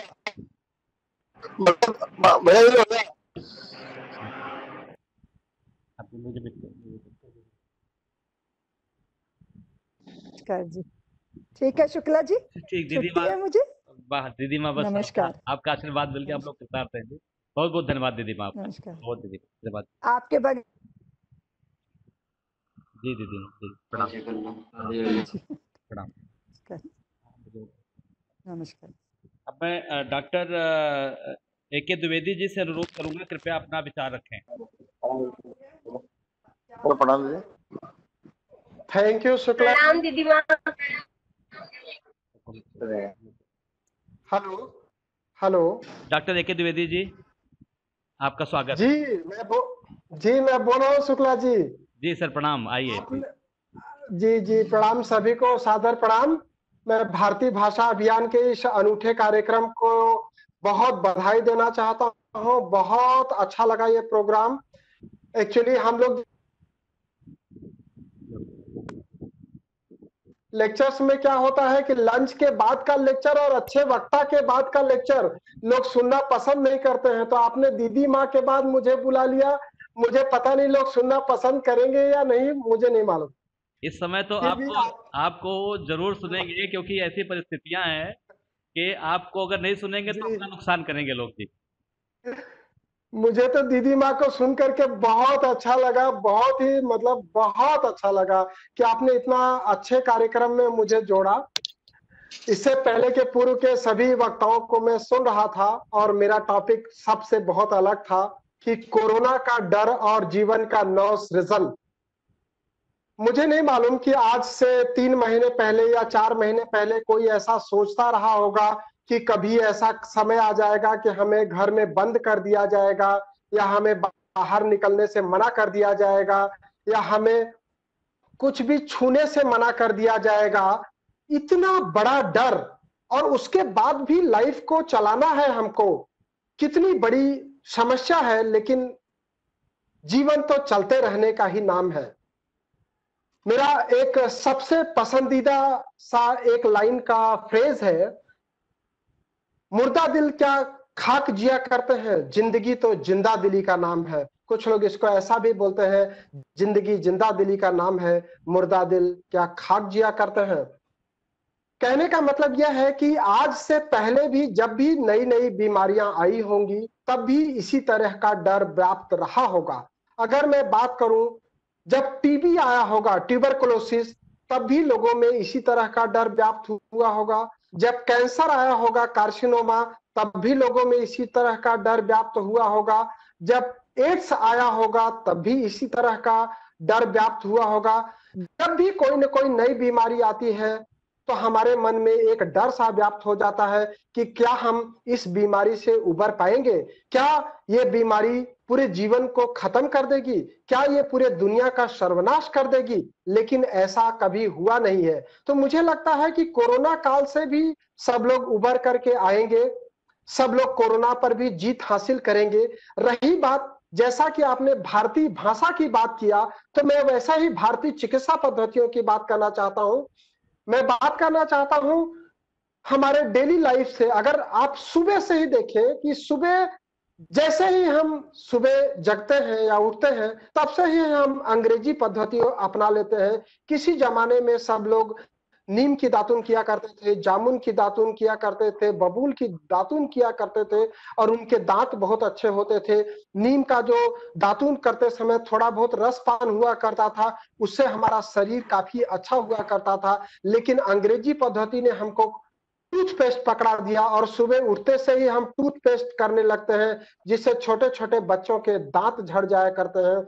और दांत के लिए कई बच्चे कम उम्र में ही दांत के डॉक्टरों के पास जाते हैं और बोलते हैं कि इनका रूट कैनाल करना पड़ेगा या उनका नेलिंग करना पड़ेगा, मतलब जो भी उनका ट्रीटमेंट होता है वो करते हैं। तो ये जो अंग्रेजी पद्धति आई, केवल अंग्रेजी भाषा में नहीं आई, हमें अंग्रेजी सिखा गई। आप देखिए, जो कॉन्वेंट मध्यम रहा होगा, कॉन्वेंट में जो पढ़ाने का बच्चों को हुआ, वहां पर हमारी जो प्रार्थना थी, उस प्रार्थना को ही बदल दिया गया। तो मतलब जब भी हम सुबह जगते हैं, वहां से लेकर के चाहे टूथपेस्ट हो, चाहे लेकर के शाम को सोने तक का हमारा जो दैनिक जीवन में बदलाव हुआ है, वह कहीं ना कहीं हमारे रहन सहन को बहुत प्रभावित किया है। आज नए बच्चे सुबह 10 बजे जगते हैं, 12 बजे जगते हैं, 2 बजे जगते हैं, जिससे उनका जो मेटाबॉलिज्म है, चयापचय है, या हार्मोनल सिस्टम है वो काफी डिस्टर्ब हो जाता है, उससे वो बीमारी की ओर तेजी से खींचे चले जाते हैं। आज नए बच्चे देखिए 25 साल से 35 साल के बच्चों का ब्लड प्रेशर बढ़ जाता है, उनका डायबिटीज हो जाता है, उनको कार्डियक बीमारी हो जाती है। कई सारे तो बच्चे मतलब 25 साल से 35 साल के युवा भी बाईपास करा लेते हैं। इतनी कम उम्र में बीमारियां कैसे हो रही हैं? कहीं इसके लिए हमारा जो आपाधापी का जीवन है वह उसके लिए रिस्पॉन्सिबल तो नहीं है? कहीं हमारे अंदर का जो डर है, जो फेल होने का डर है, फियर ऑफ फेलियर, मतलब हर कोई सोचता है कि उसको सब चीजें पा लेना है, लेकिन सब चीजें तो एक ही व्यक्ति पा नहीं सकता। तो हमारे मन में क्या होता है, धीरे धीरे फियर ऑफ फेलियर पैदा होने लगता है। जैसे अभी शास्त्री जी बात कर रहे थे तनाव का, तो तनाव का भी मुख्य जो कारण है वो है डर। बच्चे के ऊपर चाहे होमवर्क का प्रेशर हो, चाहे उसके एग्जामिनेशन में टॉप करने का प्रेशर हो, वो जो प्रेशर है वो उसको डर क्रिएट करता है। और डर जब होएगा आदमी को, तब वो हार्मोनल डिस्टर्बेंसेस होगा, मानसिक बदलाव आएगा और उसके कारण हमारे अंदर बीमारी हो जाएगी। और यही डर, सबसे बड़ा डर कोरोना से दिखा, जो पैरासाइट हमको दिखता नहीं है उसका डर हमारे जीवन में कहीं न कहीं घुस गया। तो इस डर को खत्म करने के लिए हमको योग अपनाना चाहिए, आयुर्वेद अपनाना चाहिए, जो भारतीय चिकित्सा पद्धतियां हैं या भारतीय जो शैली है उसको अपनाना चाहिए, और हानि रहित होम्योपैथी चिकित्सा अपनाना चाहिए। होम्योपैथी में ऐसी दवाइयां हैं जो हमारे डर को भी निकाल सकती हैं और हमें आत्मबल संबल प्रदान कर सकती हैं, उसके साथ हमारा इम्यूनिटी बढ़ा सकती हैं। तो मैं भारतीय भाषा विज्ञान को यह जो प्रयास है उसके लिए बधाई देना चाहता हूं कि आपने भारतीयता को कायम करने के लिए यह प्रयास किया है। केवल भाषा तक ही यह सीमित नहीं रखें, इसको चिकित्सा प्रणाली के लिए भी आगे बढ़ाएं।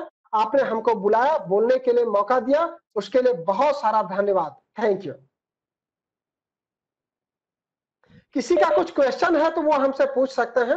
किसी को भी यदि कुछ प्रश्न है तो मुझे लगता है कि उनका प्रश्न पूछना उचित होगा। किसी भी प्रकार का शंका या प्रश्न आप उसका यहाँ पे जिज्ञासा आप अपनी रख सकते हैं। अगर समय है तो मैं आपके प्रश्नों का उत्तर दे सकता हूँ। डॉक्टर साहब, मैं समय की थोड़ी सी दिक्कत है आज। नहीं है जी, थैंक यू। प्रश्न तो नहीं है मेरा। डॉक्टर साहब की बात को जो जोड़ना चाहूंगा वो ये है कि दुर्गा सप्तशती में जैसी बीमारी का इलाज दिया हुआ है, जयंती, काली, भद्रकाली, भद्रकाली, कपालिनी, दुर्गा क्षमा शिवा धात्री स्वाहा सदा नमस्तुते। बहुत सही बात बोला आपने कि पूरे विश्व के कल्याण की बात की गई है। बिल्कुल सही बात।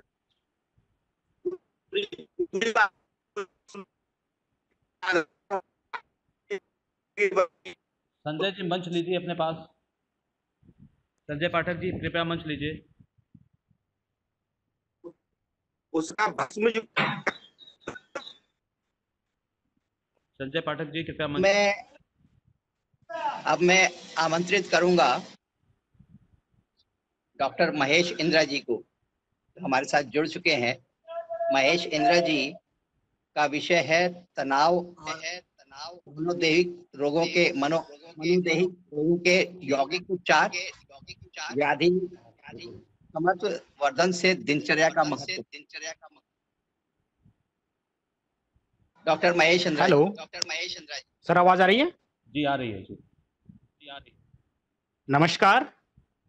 परम पूज्य संत श्री देवकीनंदन जी महाराज एवं संत श्री दीदी माँ साध्वी ऋतंबरा जी के चरणों में प्रणाम एवं सभी जुड़े हुए भारतीय संस्कृति के अनुरागियों को मैं यथा योग्य अभिवादन करता हूँ।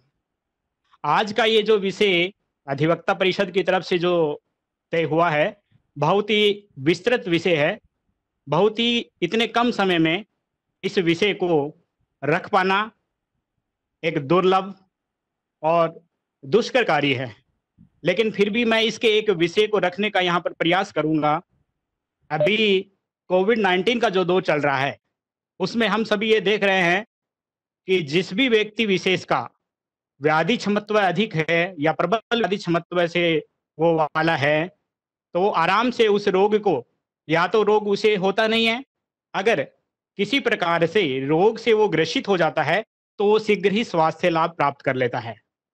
कहने का तात्पर्य ये है कि व्याधि क्षमत्व का, चाहे संक्रामक रोग हो चाहे असंक्रामक रोग हो, किसी भी प्रकार के रोग हो, उनमें व्याधि क्षमत्व का बहुत ही महत्वपूर्ण योगदान है। ऐसा नहीं है कि कोविड-19 के बाद में ये स्थितियां खत्म हो जाएंगी अपने लिए। ये कोविड-19 के बाद में भी ऐसी स्थितियां कई बार बनेंगी कि अपन को अपने व्याधि क्षमत्व को बढ़ाना ही होगा। तो व्याधि क्षमत्व को अपन किस प्रकार से बढ़ा सकते हैं? वो किस क्रियाओं से, क्या उनकी दिनचर्या रहती थी कि उनका व्याधि क्षमत्व इतना होता था कि वो रोगों से ग्रसित नहीं होते थे। तो आज अपन जो चर्चा करेंगे वो दिनचर्या का व्याधि क्षमत्व में क्या योगदान है, इस बारे में अपन विषय वस्तु रखने वाले हैं। तो दिनचर्या का जो सामान्य अर्थ है वो है कि अपन सुबह उठने से लेकर के रात्रि को जब अपन बेड तक जाते हैं, उस समय में अपन दिन भर में क्या कुछ करते हैं, उस विषय को अपन दिनचर्या कहते हैं। तो सबसे पहला जो अपन दिनचर्या का बिंदु होता है वो है ब्रह्म मुहूर्त। तो ब्रह्म मुहूर्त का जो समय है वो आचार्यों ने कहा है कि ब्रह्म मुहूर्त जो है वो प्रत्येक ऋतु में अलग अलग होता है। प्रत्येक ऋतु में अलग अलग होने का तात्पर्य ये है कि कभी दिन सूर्योदय जल्दी होता है, कभी सूर्योदय लेट होता है। तो जिस दिन सूर्योदय जल्दी होता है तो ब्रह्म मुहूर्त का समय भी जल्दी होगा। तो मुख्यतः अपन बात करें, सीधा तरीके से बात करें तो अपन 96 मिनट समय जो पूर्व है सूर्योदय से, उसको अपन ब्रह्म मुहूर्त कहते हैं। तो ब्रह्म मुहूर्त में ऐसी क्या स्थिति बनती है कि जो अपने लिए फायदेमंद होती है? तो ब्रह्म मुहूर्त में अपने जो पंच महाभूत हैं, आकाश है, वायु है, अग्नि है, जल है, पृथ्वी है, ये बिल्कुल शुद्धतम अवस्था में मिलते हैं अपन को। वायु की स्थिति देखोगे आप, जल की स्थिति देखोगे, पंच महाभूतों की सर्वश्रेष्ठ स्थिति उस समय रहती है। अगर अपन उस समय उठते हैं, उस समय की ऑक्सीजन जो होती है, व्यवधान आ रहा है, आवाज नहीं आ रही, रुक के आ रही। आवाज नहीं आ रही सर? हेलो, आवाज नहीं आ रही सर? आपकी आवाज पूरी आ रही है। उनके यहाँ कोई दिक्कत होगी? आपकी आवाज आ रही है। आवाज तो सर पूरी आनी चाहिए। स्पष्ट आवाज आ रही है, आप कंटिन्यू रखिए सर। आप कंटिन्यू रखिए, किसी के यहाँ दिक्कत हो सकती तो है। प्रातः काल का जो समय होता है, ब्रह्म मुहूर्त का जो समय है, उसमें क्या अपन पंच महाभूत की स्थिति है वो एक सर्वश्रेष्ठ स्थिति होती है। अपन वायु की बात करें, जल की बात करें या एयर की बात करें, सारी उसमें श्रेष्ठ स्थिति में रहती है। अगर अपन उस समय उसका पालन करते हैं, उस समय उठ के अगर वो अपन ऑक्सीजन लेते हैं, क्योंकि ऑक्सीजन अपन O2 के रूप में ग्रहण नहीं करके नेसेंट ऑक्सीजन जो होती है, ऑक्सीजन आयन के रूप में अपन ग्रहण करते हैं, वो ऑक्सीजन हमें सुबह के समय ही पर्याप्त मात्रा में मिल सकती है। और वो ऑक्सीजन क्या करती है, अपने हीमोग्लोबिन के साथ के जुड़ करके ऑक्सी हीमोग्लोबिन बनाती है और वो अपने टिश्यूज को, जिनको प्रॉपर ऑक्सीजन मिलनी चाहिए, उन तक प्रॉपर ऑक्सीजन वो मिल जाती है। इसलिए सुबह की जो प्राणवायु है वो अपने लिए बहुत ही महत्वपूर्ण होती है। और इस समय एक सीरोटोनिन, एक हार्मोन का स्राव होता है जो अपने लिए बहुत ही महत्वपूर्ण होता है, अपने शरीर को क्या करता है, बिल्कुल एक्टिवेट करता है। इसके बाद की अपन बात करें तो एक उषापान के बारे में चर्चा करते हैं। प्राचीन जो ऋषि मुनि है वो प्रातः काल उठ करके जल का पान क्या करते थे। एक वाटर, एक लगभग आप 500 ml, 680 ml के, 640 ml के लगभग होता है, लेकिन आप आधे लीटर के लगभग आपको जल का पान करना चाहिए। ये जल क्या होता है, इसको अपन रात को ताम्र पात्र में अगर रखते हैं तो ताम्र पात्र की ऐसी एक प्रॉपर्टी होती है कि वो शरीर की से टॉक्सिन्स हैं उनको बाहर निकाल देता है, आपके डाइजेशन पावर को अच्छा करता है, आपकी बॉडी का डिटॉक्सिफाई करता है, आपकी ब्लड के सर्कुलेशन को बढ़ाता है। इसके बाद में अपन कर्म करने के लिए जाते हैं, वो है सोच कर्म। तो सोच कर्म की स्थिति आजकल बिल्कुल विकट हो गई है। सोच कर्म के लिए लोग बिल्कुल इटालियन कम्बोर्ड जो काम में लेते हैं, बिल्कुल सरासर गलत है। उसमें क्या होता है कि आपकी रेक्टम की स्थिति इस प्रकार की बनती है कि आप प्रॉपर तरीके से फ्रेश नहीं हो सकते हैं। दूसरा, आप उसके लिए किसी प्रकार का न्यूज़पेपर का प्रयोग करते हैं, न्यूज़पेपर लोग वहीं पे पढ़ते हैं और मोबाइल का यूज करते हैं, तो ऐसा नहीं होना चाहिए। आपका इस विधि में बिल्कुल ध्यान है, वो कंसंट्रेशन उसी स्थिति पे होना चाहिए। आपका जैसा स्टोमच होगा, आपका पेट जैसा होगा, उसमें किसी प्रकार के वेस्ट मटेरियल अगर रहेंगे तो किसी प्रकार का मन आपका संतुष्ट रहेगा, आप बिल्कुल खुश नहीं रह सके। इसके बाद में अपन को आचमन और नेत्र प्रक्षालन के लिए कहा गया है कि आंखों को धोएं और मुंह को धोएं। तो ये आप कोविड-19 में व्यवधान है, देखें जरा इसको। कोविड-19 में भी आप देख रहे हैं, कोविड-19 में भी आप देख रहे हैं कि बार बार अपन को सलाह दी जा रही है कि आप हाथ को धोएं, मुंह को धोएं। ये इसलिए किया जाता है कि कुछ क्रियाएं ऐसी होती हैं कि उसके बाद में अपन दूषित हो जाते हैं। फीको ओरल रूट एक माध्यम बनता है जो रोगों को अपन का कारण बनता है रोग उत्पत्ति का। जैसे अगर आपने छींका है तो छींकने के बाद आप इन चीजों को हाथ मुंह धोइए। आप अगर फूड ले रहे हैं, भोजन लेने से पहले आपको इन क्रियाओं को बिल्कुल करना चाहिए। हाथ मुंह नेत्र प्रक्षालन होना चाहिए। अगर आप कहीं आउटसाइड जा रहे हैं घर से और घर जाने के वापस घर आ रहे हैं तो भी आपको इन क्रियाओं में करना चाहिए। इसके बाद में दंत धावन अपन को बताया गया है। आचार्यों ने दंत धावन का बहुत ही इंपॉर्टेंट रोल बताया है। दंत धावन का मतलब है कि दातुन। तो प्राचीन समय में जो दातुन यूज करी जाती थी वो बिल्कुल शास्त्रीय तरीके से नीम है, कटुक है, इस तरह की मधुक है, ये यूज की जाती थी। लेकिन आज जैसे जैसे समय बदला है अपन केमिकल युक्त पेस्ट का प्रयोग कर रहे हैं, इसलिए ये बिल्कुल गलत है। जहां तक हो अपने को ऐसी औषधीय युक्त जो दरवे हैं उनके चूर्ण भी मार्केट में उपलब्ध हैं, उनका अपन को प्रयोग करना चाहिए। इससे क्या है कि आपका जो मुंह का स्वाद है, एपेटाइट है, भूख वगैरह है, ये बिल्कुल अच्छी बनी रहेगी और आपकी जो सलाइवा है वो प्रॉपर तरीके से आपका बनेगा। जिह्वा निर्लेखन, इसके बाद की स्थिति का अपन बात करें तो जिह्वा निर्लेखन आता है कि जिह्वा को आप किस तरीके से साफ करते हैं। तो जिह्वा निर्लेखन से क्या होता है, जिह्वा के ऊपर कुछ ऐसे एक्यूप्रेशर पॉइंट्स होते हैं जो इस जिह्वा निर्लेखन से एक्टिवेट होते हैं और वो आपकी टेस्ट बर्ड हैं, आपकी वाइटल ऑर्गन्स जो हैं, लीवर है, स्टोमच है, इंटेस्टाइन है, इन सबको क्या करते हैं, इनको एक्टिवेट करते हैं, जिसकी वजह से आपको जिह्वा संबंधी रोग हैं, मुख संबंधी रोग हैं, वो आप उन सब से बच जाते हो। इसके बाद में अंजन, प्राचीन काल में आप देखते थे कि अंजन का प्रयोग यानी काजल का प्रयोग भी लोग करते थे, तो वो अब चीजें हैं बिल्कुल कम हो गई है। लेकिन अपन को नित्य काजल का, अंजन का प्रयोग करना चाहिए, क्योंकि ये आपकी की आई के लिए, आंखों के लिए और आपकी जो विजन है वो उसके लिए बहुत ही जरूरी है। ये आपकी आंखों में ब्लड सर्कुलेशन को भी बढ़ाता है, इसलिए अंजन का प्रयोग आप नित्य कीजिए। इसके बाद में नस्ये का प्रयोग, नस्ये का प्रयोग भी अपन कोविड-19 में भी बार बार अपन को सलाह दी जा रही है कि आप कोकोनट ऑयल से या शीशम के ऑयल से नाक में 2 बूंद सरसों की डालिए। तो इससे क्या होता है कि आई, इसकी प्रॉपर्टी ऐसी होती है ऑयल की कि जिसकी वजह से अपन उसको जो भी पार्टिकल्स बाहर के नाक में, नोस्ट्रिल में जाने की कोशिश करते हैं वो वहां नहीं जा पाते हैं, और उसके जो टू तेल है, इस तरह के प्रयोग अपन उसमें करते हैं कि जो डस्ट को बाहर ही रोकने की कोशिश करते हैं। और ये तेल जो है ये सेंट्रल नर्वस सिस्टम की जो नर्वस हैं उनको क्या स्टिमुलेट करते हैं और आपको आपकी जो फिजियोलॉजी है उसको मेंटेन करते हैं, उसको बिल्कुल एक्टिवेट करने का कार्य भी करते हैं। गंडूस धारण, गंडूस और कवल का भी अपन बार बार कोविड-19 में प्रयोग पढ़ रहे हैं। ये आचार्यों ने बहुत पहले ही बता दिया था कि अगर आपका कोई भी संक्रमण आपके मुंह में है तो आपको गंडूस और कवल का प्रयोग करना चाहिए। गंडूस में क्या होता है कि आप औषधीय द्रव्य हैं उनको लिक्विड फॉर्म में लेकर करके मुंह में इतना धारण करते हैं कि वो आप मुंह में उसको हिला नहीं सकते। और फेशियल का फिर क्या करते हैं, इतनी देर तक धारण करते हैं जब तक आंखों और नासा से उसका स्राव नहीं हो जाए। तो इस तरह की जो समस्याओं से आपके मुंह में जो बैड ब्रेथ आती है, किसी प्रकार का कोई संक्रमण है या फिर आपके कोई डल सेंसेस हैं, आपको सेंसेस प्रॉपर नहीं आ रहे हैं, आपकी एनोरेक्सिया, एपिटाइट जैसी समस्याएं हैं, तो उससे भी आपको मुक्ति मिलती है इन सबसे। इसके बाद में धूमपान का उल्लेख भी आचार्यों ने दिनचर्या में महत्वपूर्ण परिधानों में किया है कि धूम्रपान जो है वो बिल्कुल गलत तरीका है, लेकिन उसी की तरह आचार्यों ने धूमपान बताया। धूमपान को क्या करते हैं, अपन नाक के द्वारा औषधियों को ग्रहण करते हैं और मुख के द्वारा बाहर निकालते हैं। इसमें जो औषधियां प्रयोग की जाती हैं वो मुख्यतः हरिद्रा, गुगलू, वसा आदि का प्रयोग अपन किए जाते हैं। ये रेस्पिरेटरी सिस्टम है उसको एक्युमुलेट करता है, उसको क्या करता है, उसको एक्टिवेट करता है और आपके रेस्पिरेटरी ट्रैक्ट और ओरल कैविटी है उसको बिल्कुल क्लीन करता है। इसके बाद में तांबुल भक्षण एक और प्रयोग बताया गया है। तांबुल भक्षण में अपन जैसे पान का प्रयोग करते हैं उसी तरह की स्थिति इसमें बनती है। जाति फल, पूग, कपूर, लवंग और कुटकी, इस तरह की औषधियों से लेकर के अपन तांबुल पत्र बनाते हैं और उसको सेवन करते हैं। ये आपकी जो स्वादेंद्रियां हैं, रसनेंद्रियां हैं, आपको उनको प्रॉपर तरीके से करता है, आपका सेलावेशन है वो बढ़ाता है और आपकी जीवा पे जो प्रकार के एक्स्ट्रा मटेरियल है वो जमा हो जाता है, उसको क्या स्क्रैपिंग के द्वारा उसको बाहर निकालता है। इसके बाद में एक मुख्य बिंदु आता है अभ्यंग।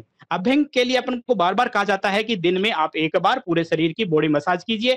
इससे क्या कि ब्लड सर्कुलेशन है वो प्रॉपर तरीके से होगा। अगर आप पूरे शरीर का बॉडी मसाज नहीं कर सकते तो आप कम से कम सिर की, कानों की और पैरों की, इन 3 अंगों की जरूरत से मसाज कीजिए, क्योंकि आपका पादा अभ्यंग है, आपके पैरों में मसाज है वो आपकी विजन को, आपकी दृष्टि को प्रॉपर तरीके से करता है और इसके बाद में एक व्यायाम का बिंदु आता है। व्यायाम के लिए भी अपन को कहा गया कि बालक से लेकर के वृद्ध स्थिति तक भी अपन को व्यायाम क्या यानी एक्सरसाइज करनी चाहिए। वो मात्रावत होना चाहिए, जितना जिसका बल हो उस बल के अनुसार व्यायाम करना चाहिए। और ये व्यायाम क्या करता है, आपकी एक्स्ट्रा में जो फैट है, जो कार्बोहाइड्रेट एक्स्ट्रा में है, उसको मेटाबॉलिज्म को क्रिएट कम करता है, डिक्रीज करता है। ऑक्सीजन सप्लाई है टिश्यूज तक, उस ऑक्सीजन सप्लाई को बढ़ाता है।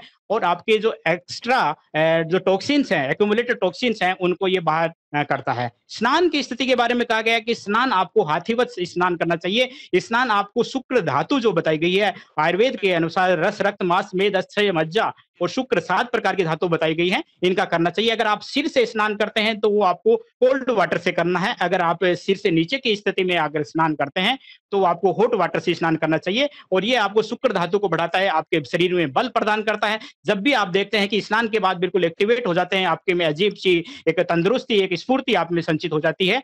और इसके बाद में अपन एक उद्वर्तन की स्थिति बताते हैं। उद्वर्तन जैसा आपको पता है कि कुछ औषधीय द्रव्यों से आप शरीर की बॉडी की मसाज करते हैं, जैसे यव चूर्ण हो सकता है, त्रिफला का चूर्ण हो सकता है। ये आपको क्या है कि शरीर की एक अच्छी स्टेबिलिटी लाता है और जो भी एक्स्ट्रा फेट है उसको डिस्ट्रॉय करता है ये बिल्कुल। और इसके बाद में अनुलेपन, अनुलेपन वो सुगंधित द्रव्य हैं जिनका स्थान आजकल के क्रीम पाउडर वगैरह ने ले लिया है। तो प्राचीन समय में ऐसा नहीं होता था। प्राचीन समय में कुमकुम, कस्तूरी, अगरू इस तरह के सुगंधित द्रव्यों का प्रयोग किया जाता है, जिससे व्यक्ति क्या करता है, उसका बॉडी का जो कॉम्प्लेक्शन है वो एक प्रॉपर तरीके से हो जाता है और प्लीजेंट फीलिंग उसको होती है। और वो किसी प्रकार की जो अगर थकान उसमें है तो वो गुड फील करके उस थकान को अपने आप को मुक्त कर लेता है। और किसी भी प्रकार की उसकी एनॉर्मल स्मेल उसमें व्यक्ति में है तो वो बॉडी से दूर हो जाती है। वस्त्र धारण का भी आयुर्वेद में एक बिल्कुल विस्तृत वर्णन किया गया है कि आपको वस्त्र भी उसी के अनुसार धारण करना चाहिए जिस प्रकार की वस्त्र उस ऋतु के अनुसार हो और उस क्षेत्र के अनुसार हो। प्राय अपन देखने में आता है कि अपन पाश्चात्य संस्कृति के वस्त्रों का बराबर धारण कर रहे हैं, लेकिन ये सरासर गलत है। पाश्चात्य संस्कृति जो पाश्चात्य देश है उस जगह की ऐसी स्थिति है कि उनको उसी तरह के कपड़े पहनने पड़ते हैं, लेकिन अपने साथ में एक भारत देश के साथ में ऐसी स्थिति नहीं है कि अपन भी उनके कपड़ों का अंधानुकरण करके उनका अनुकरण करें। कपड़े हैं वो आपको विभिन्न प्रकार के रोगों से बचाने की कोशिश करते हैं। ये कुछ बिंदु थे जो अपन को दिनचर्या में आदर्श रूप में अपन को ग्रहण करनी चाहिए। जितना अपन हो सके उतना अपन पालन करें, क्योंकि इस भागदौड़ भरी जिंदगी में ऐसा भी नहीं है कि अपन 100% दिनचर्या का पालन कर सकते हैं, लेकिन फिर भी अपन जहां तक है उनका पालन कर सकते हैं। मैंने क्या है कि समय की कमी होने की वजह से बहुत ही विषय को अपने जल्दीबाजी में रखा है, लेकिन जहां तक है आप सबको समझ में आया होगा। और फिर कभी अगर मौका मिलेगा तो मैं अपने विषय को और विस्तृत तरीके से रखने की कोशिश करूंगा। बहुत बहुत धन्यवाद, सभी का आभार। संजय जी समय खत्म हो रहा है, कृपया दोबारा जुड़ने के लिए बोल दीजिए। दोबारा स्लॉट ले रहे हैं 5 मिनट 50 मिनट का। धन्यवाद महेश जी। अभी हम लोग छोटा सा ब्रेक लेकर के जुड़ा जाए, सब लोग छोड़ के और फिर दोबारा जुड़े। आग्रह है सब लोग दोबारा जुड़े, एक बार बाहर आए और फिर उसके बाद दोबारा जुड़े।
संजय जी विषय डॉक्टर साहब आप प्रारंभ कर सकते हैं।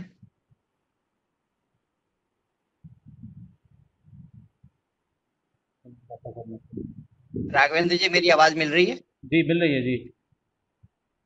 डॉक्टर साहब आपको आवाज आ रही है क्या जी? डॉक्टर साहब कुछ बोल रहे हैं, उनकी आवाज नहीं आ रही है। डॉक्टर साहब आपका माइक शायद म्यूट हो, माइक देख लीजिए एक बार।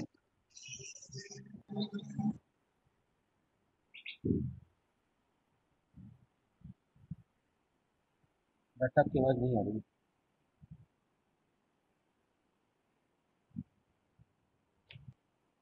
आपका माइक शायद म्यूट है डॉक्टर साहब। म्यूट तो नहीं है, लेकिन कोई कनेक्टिविटी में दिक्कत है लगता है। फोटो दबा रही डॉक्टर साहब की। अच्छा एक बार एग्जिट करके दोबारा एंटर कर सकते हैं, चेक करते हुए जाएंगे।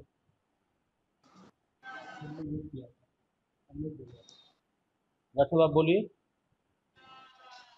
नहीं अभी आवाज नहीं आ रही जी आपकी। एक बार एग्जिट करके एंटर कर सकते हैं या हेडफोन डिस्कनेक्ट करके देखिए एक बार। हाँ हेडफोन अगर हटा लीजिए, हटा के देखिए। अच्छा दोबारा जुड़ेंगे। अच्छा ठीक है दोबारा जुड़िए। अच्छा सुनील शास्त्री जी जुड़ गए हैं क्या? संभवतः नहीं, वो रामदेव जी के साथ मीटिंग में बता रहे थे, फोन आया था अभी विकास जी का। रामदेव अब जुड़ पाएंगे, दोबारा जुड़ पाएंगे क्योंकि अभी वही एक वक्ता रह गए हैं। उनका फोन उन्होंने उठाया नहीं। डॉक्टर साहब आगे दोबारा। डॉक्टर साहब आगे दोबारा।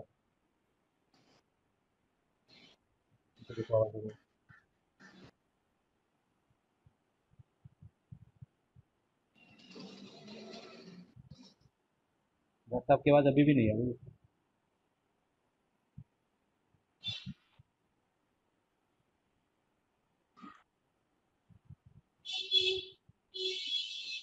लगता है कुछ दिक्कत है डॉक्टर साहब के फोन में।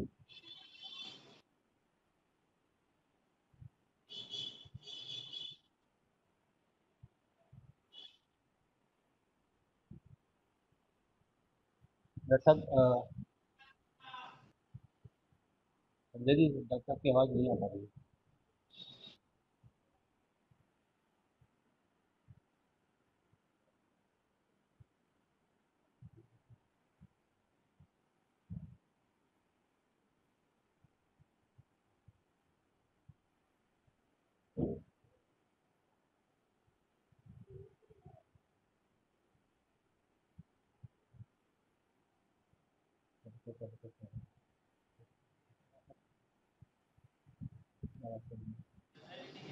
डॉक्टर साहब एक बार हेडफोन डिस्कनेक्ट करके बोलने की करें तरह, उसके बाद शायद आ जाए।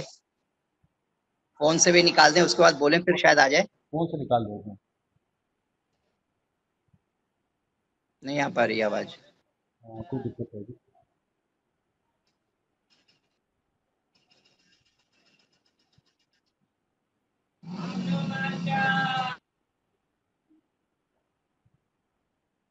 डॉक्टर साहब की आवाज नहीं आ पा रही संजय जी, फिर डॉक्टर साहब को हम अगली बैठक में अनुरोध कर लेंगे। तो मुझे लगता है कि आप धन्यवाद प्रस्ताव कर सकते हैं और उसके बाद फिर सैनिकों को श्रद्धांजलि देकर कल्याण मंत्र करा।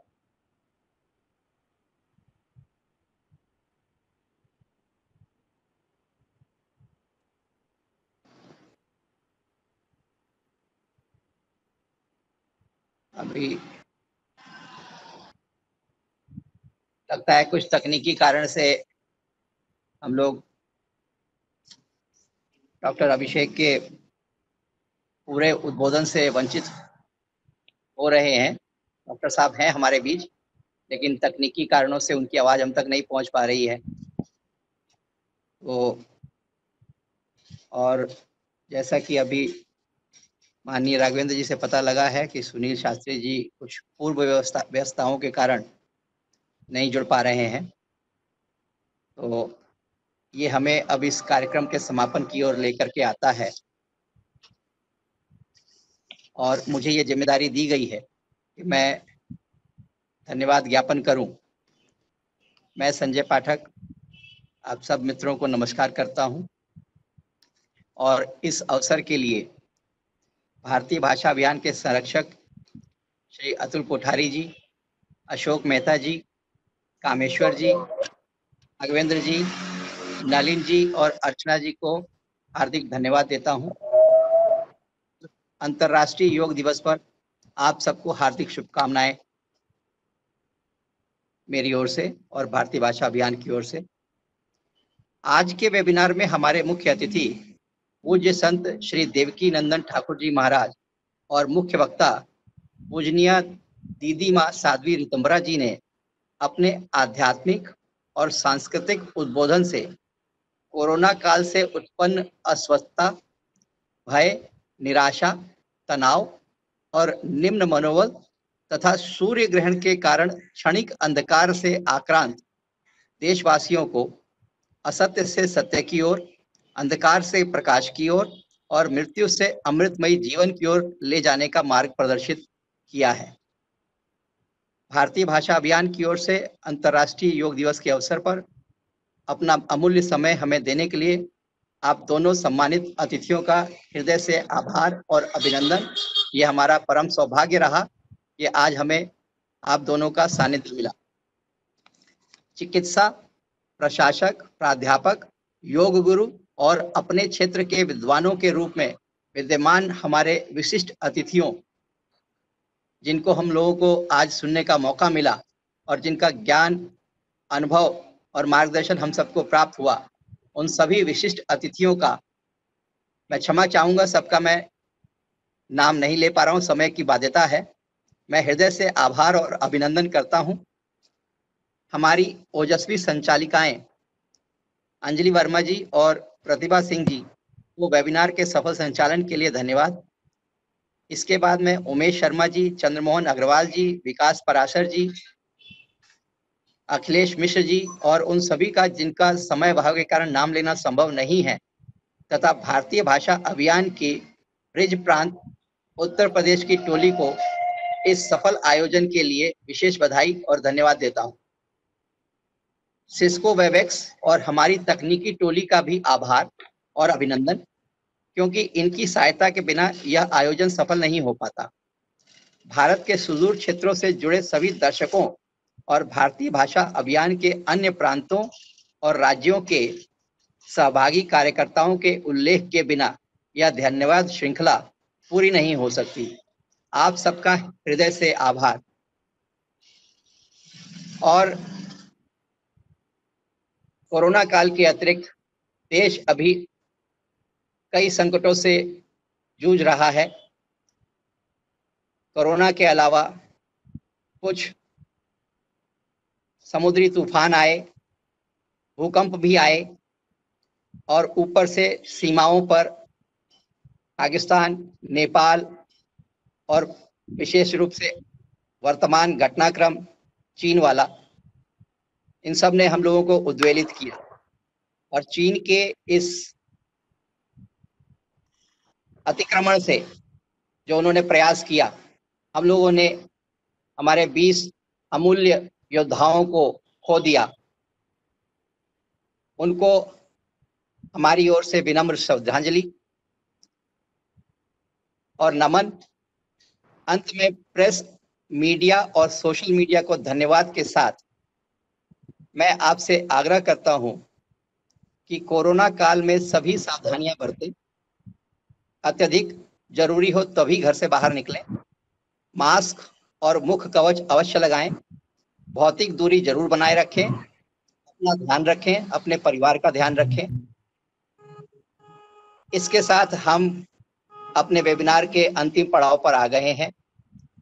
मैं आप सबसे आग्रह करूंगा कि आप सब कल्याण मंत्र का उच्चारण करें।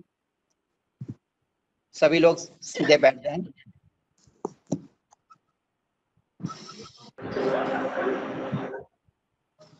सर्वे भवन्तु सुखिनः, सर्वे भवन्तु सुखिनः, सर्वे सन्तु निरामया, सर्वे सन्तु निर्मला,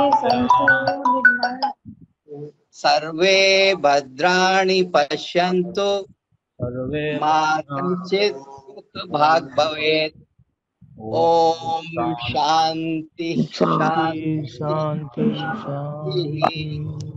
आप सबका हृदय से धन्यवाद और इस वेबिनार को सफल बनाने के लिए आप सबके सहयोग के लिए हम लोग सदा आभारी रहेंगे। धन्यवाद। एक बार सैनिकों को और श्रद्धांजलि अर्पित कर दिया जाए।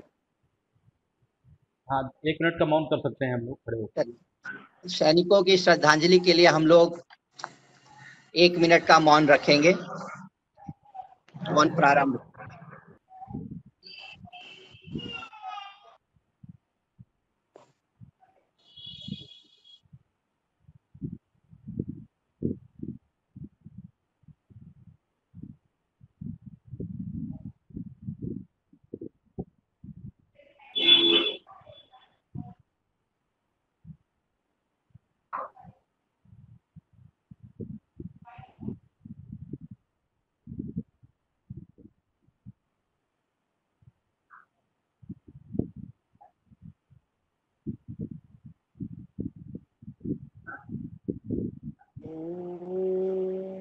शांति शांति शांति।